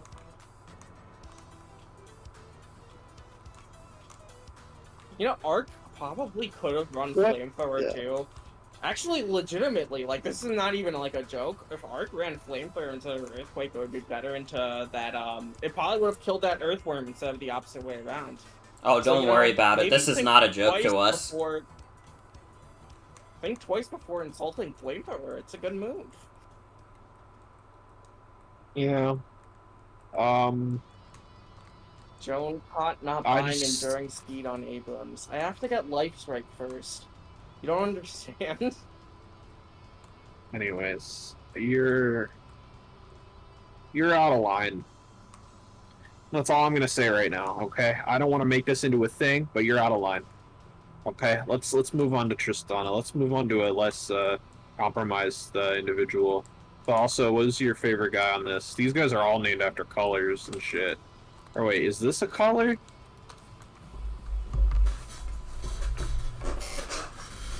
Fuck. Fuck!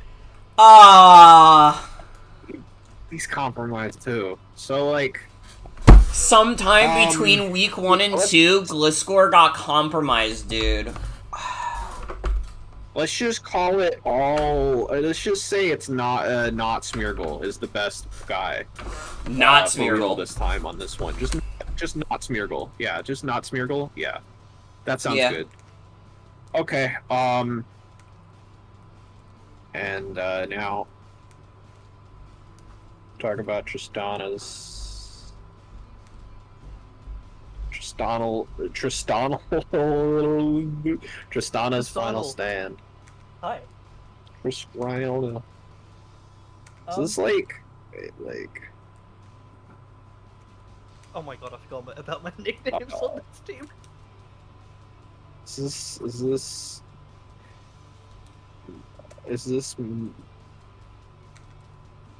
It's not spelling anything out. It's just. Their face, I guess.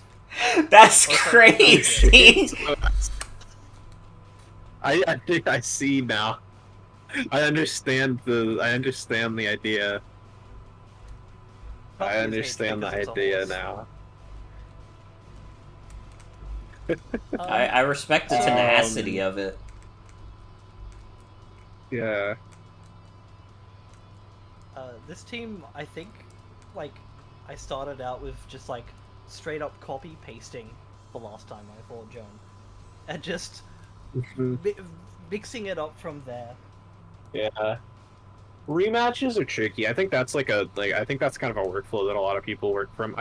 I fought Sauzels. I played like 4 sets with Sauzels in the first MFL, and I think that I did that like on every single one. Or I think it was like 3. is whatever really. I was constantly mixing and matching, and I think I did bring the same rose rate 3 times. Oh wow. But you know, yeah, like yeah, like yeah. But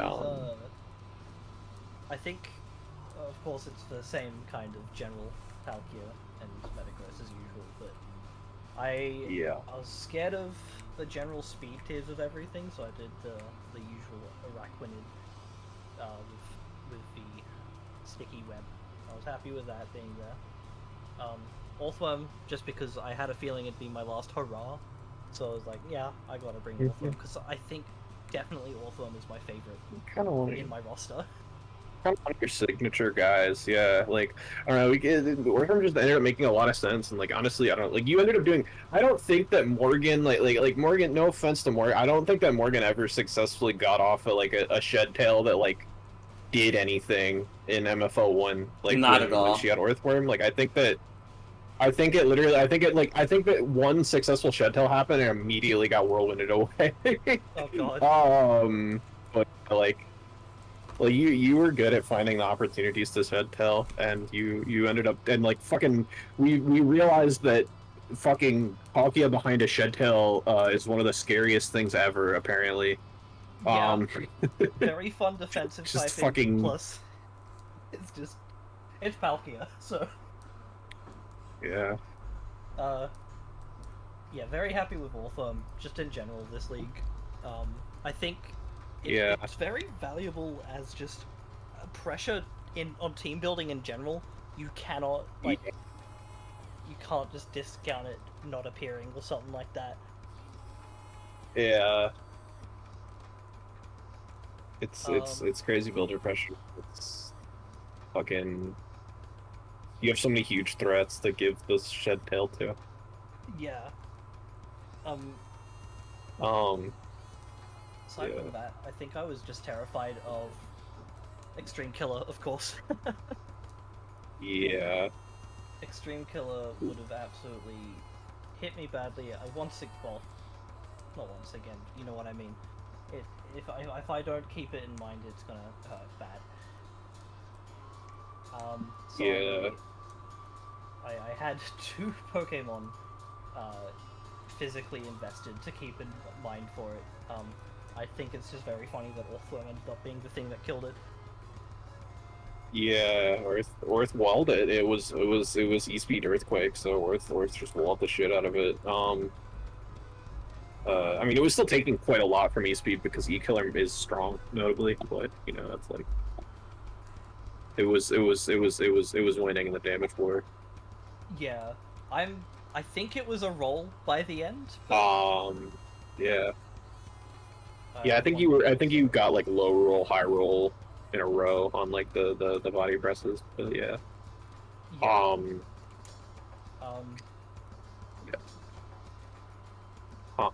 Have the see webs last time against Joan or no? It was slightly different. I think. Oh wait, yeah, this was the we had like the early difference. Like the darker I moved off. It was Scarf Pocky the first time. This one was Origin. And yeah, you have the Araquanid webs there. Like yeah.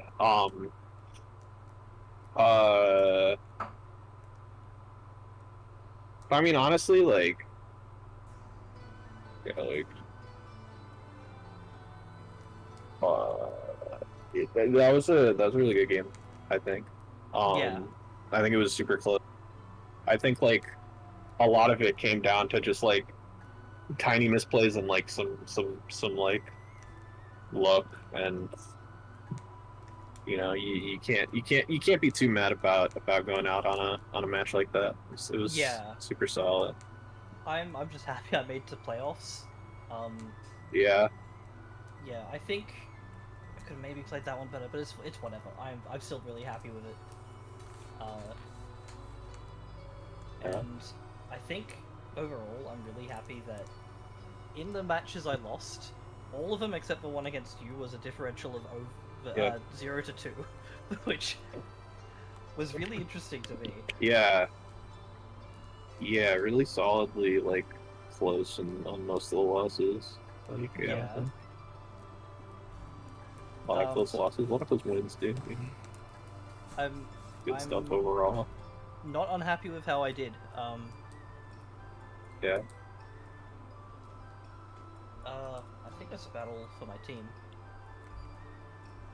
Yeah. Do you have a favorite guy on that team, Morgan? On that team specifically? I mean, before we talk about the roster, I'm going with the heart. I'm going with that Orth. I'm going with Orth. Yeah. He's just such a funny guy. And he really did, like... he's just like a good morale boost, honestly. I'm just happy that he's there. You look at him, he's funny. He's cool. He's funny, too. And he's cool. And he's funny. He's smiling. He doesn't care about anything. Yeah. Yeah, like, overall, like... who do you think the GOAT is for this roster? You know, looking back. But sorry, what do you think Tristana said her belief is kind of Orthworm is her favorite, you know, but yeah, I think we also can't deny Palkia was the biggest killer. You know, look at that number. Ooh. Yeah. You know, Palkia made some numbers appear on the screen. Yeah. Orthworm is like my heart choice for my favorite on the roster, but the absolute MVP is absolutely Palkia, I think. That thing did some work.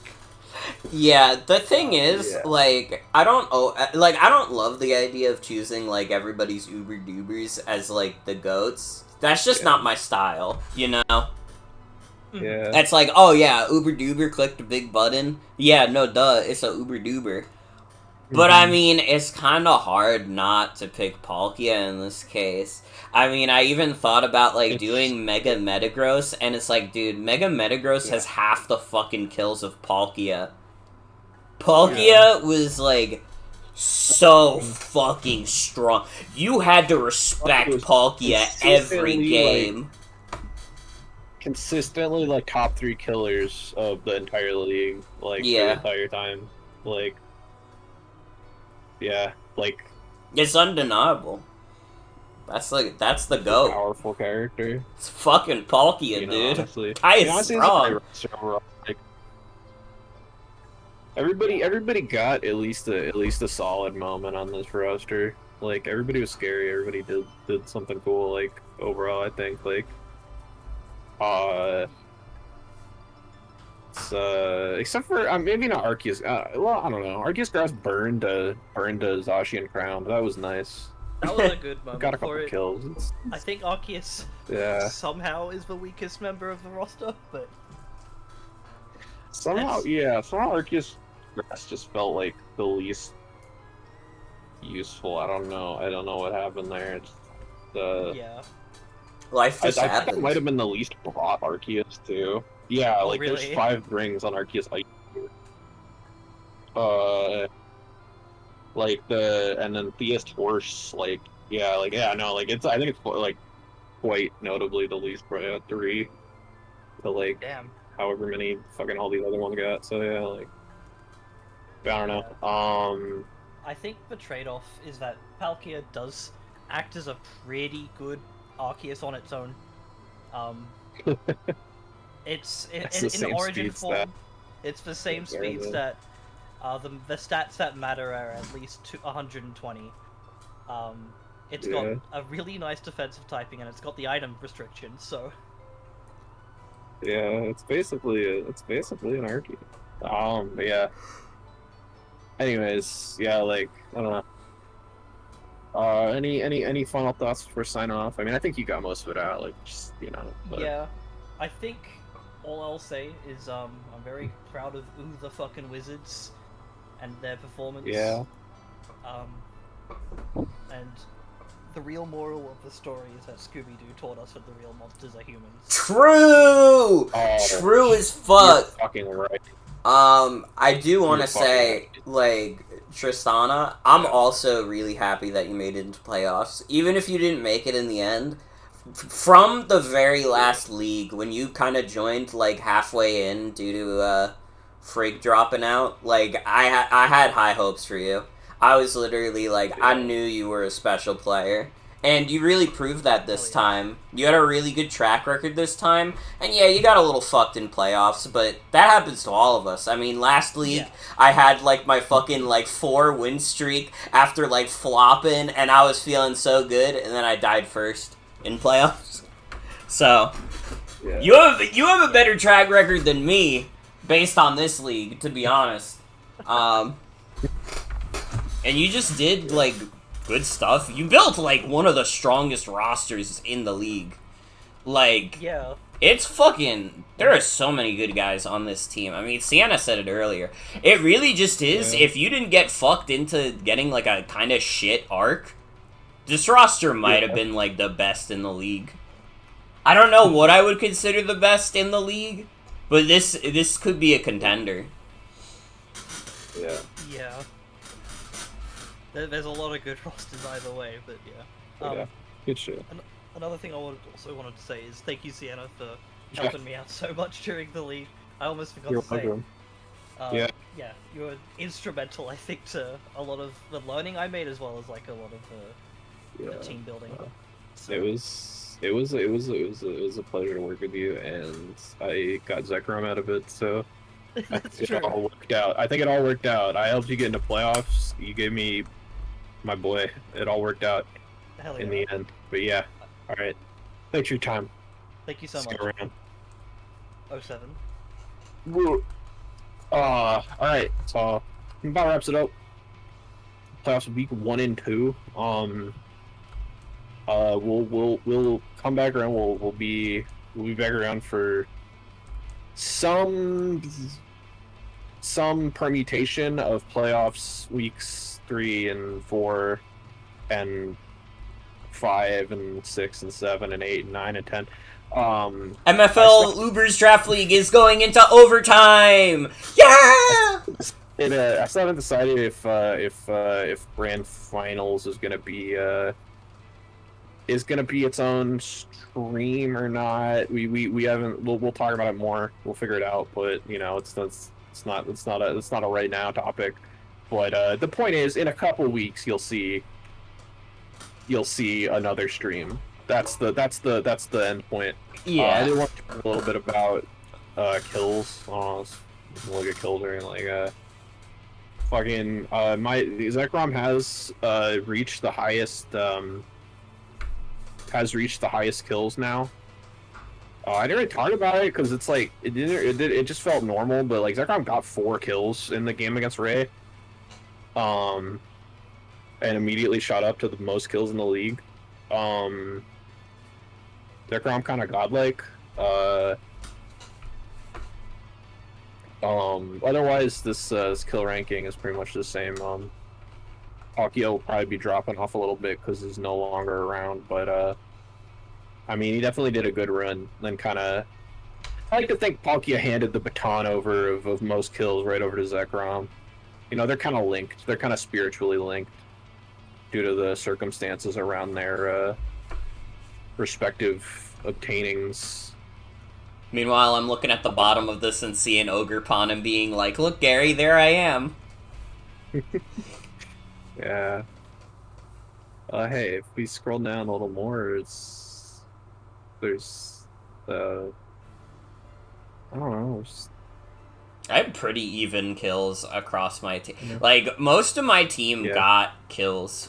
Which also meant that a lot of their kill counts are pretty low. I also got, like, the games I lost were, like, pretty bad losses. So none of my Pokemon had, like, crazy kill counts as a result. Yeah. Anyways, in conclusion, I think that's all. So, fuck Smeargle. Fuck Smeargle. See y'all on the flip side. Bye-bye. Bye. Alright. Alright.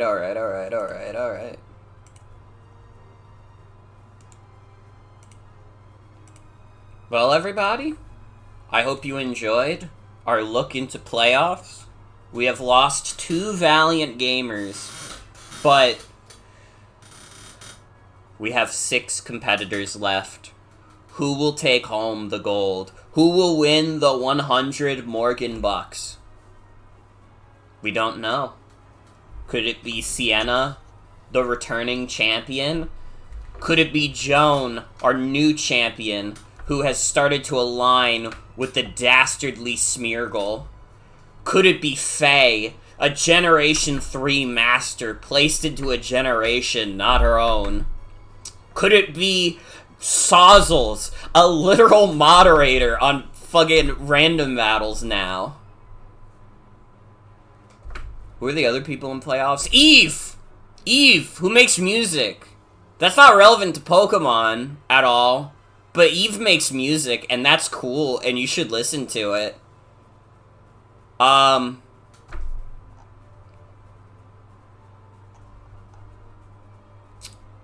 Who's the last person who got into playoffs? Dude, I'm so bad at this. There's like 16 people. You vote now at Morgan.com.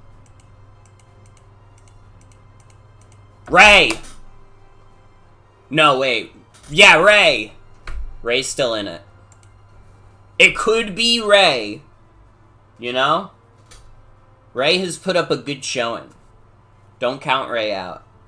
I'm sorry, Ray, that it took me so long to remember your name. It's not because you're not my friend, because you are my fucking friend.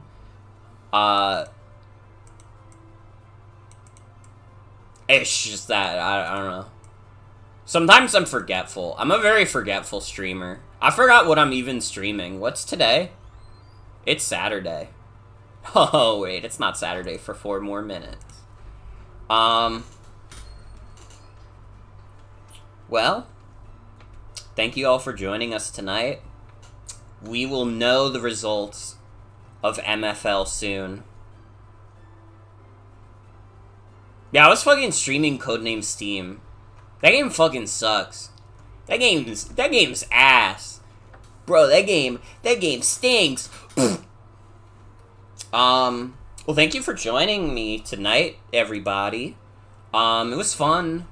I want to try and get back to more Emerald with funny rules tomorrow. I don't know if for certain that will happen. Again, my sleep has been weird since they've moved me to mornings. I'm hoping after this week and next week I'll be good on that front. Insomnia's a bitch. Insomnia fucking sucks. I've had to take not ibuprofen. I've had to take a melatonin like almost every day. And it's already like starting to not do much for me. So if I'm like a little inconsistent with my streaming, I do apologize. I'm trying though. But yeah, we're gonna continue with Emerald custom rules. I might throw in a Mario Party stream next week, to be honest. Not Codename Stream related. But, I mean, new Mario Party comes out, and I want to play that shit really badly. And if I know people who are getting that game, that would be sick as fuck. But we'll see. We'll see. Sonic X Shadow Generations, I'm also definitely streaming. Listen, even if I'm not done with Emerald by then, there is no way in hell. Yeah, if you get the new Mario Party, Joan, you can play with me, and it'll be fun. Mario Party's good, and that new game looks fucking awesome. I'm getting it, like, day one. I'm getting it, like, immediately. I'm like, I need this shit in my life. I need it like I need air. But I'll be streaming that. I'll be streaming Sonic X Shadow Generations. I'm kind of hoping I have Emerald done by Sonic X Shadow Generations. Honestly, preferably, I'd be done with Hello Neighbor 2 by then. But we'll see. Again, streaming is a little inconsistent because I've been working the mornings, and it's kind of sucked with my insomnia. And it's just kind of fucked with my schedule in general. And I'm not happy about it. You know, I was hoping my insomnia would be, like, a little better, but whatever. Mario Party drops next Thursday. That shit drops on the 17th. And I'm very excited for it. It's gonna be dope. It's gonna be dope. And then Mario and Luigi Brothership drops, I think, the 7th of next month. Dude, that's gonna also kick ass. If I'm not done with Codename Stream before Brothership comes out, like, there's gonna be, like, a nuclear bomb that detonated in my room, and it's only gonna kill me and no one else. Because I'll be really upset.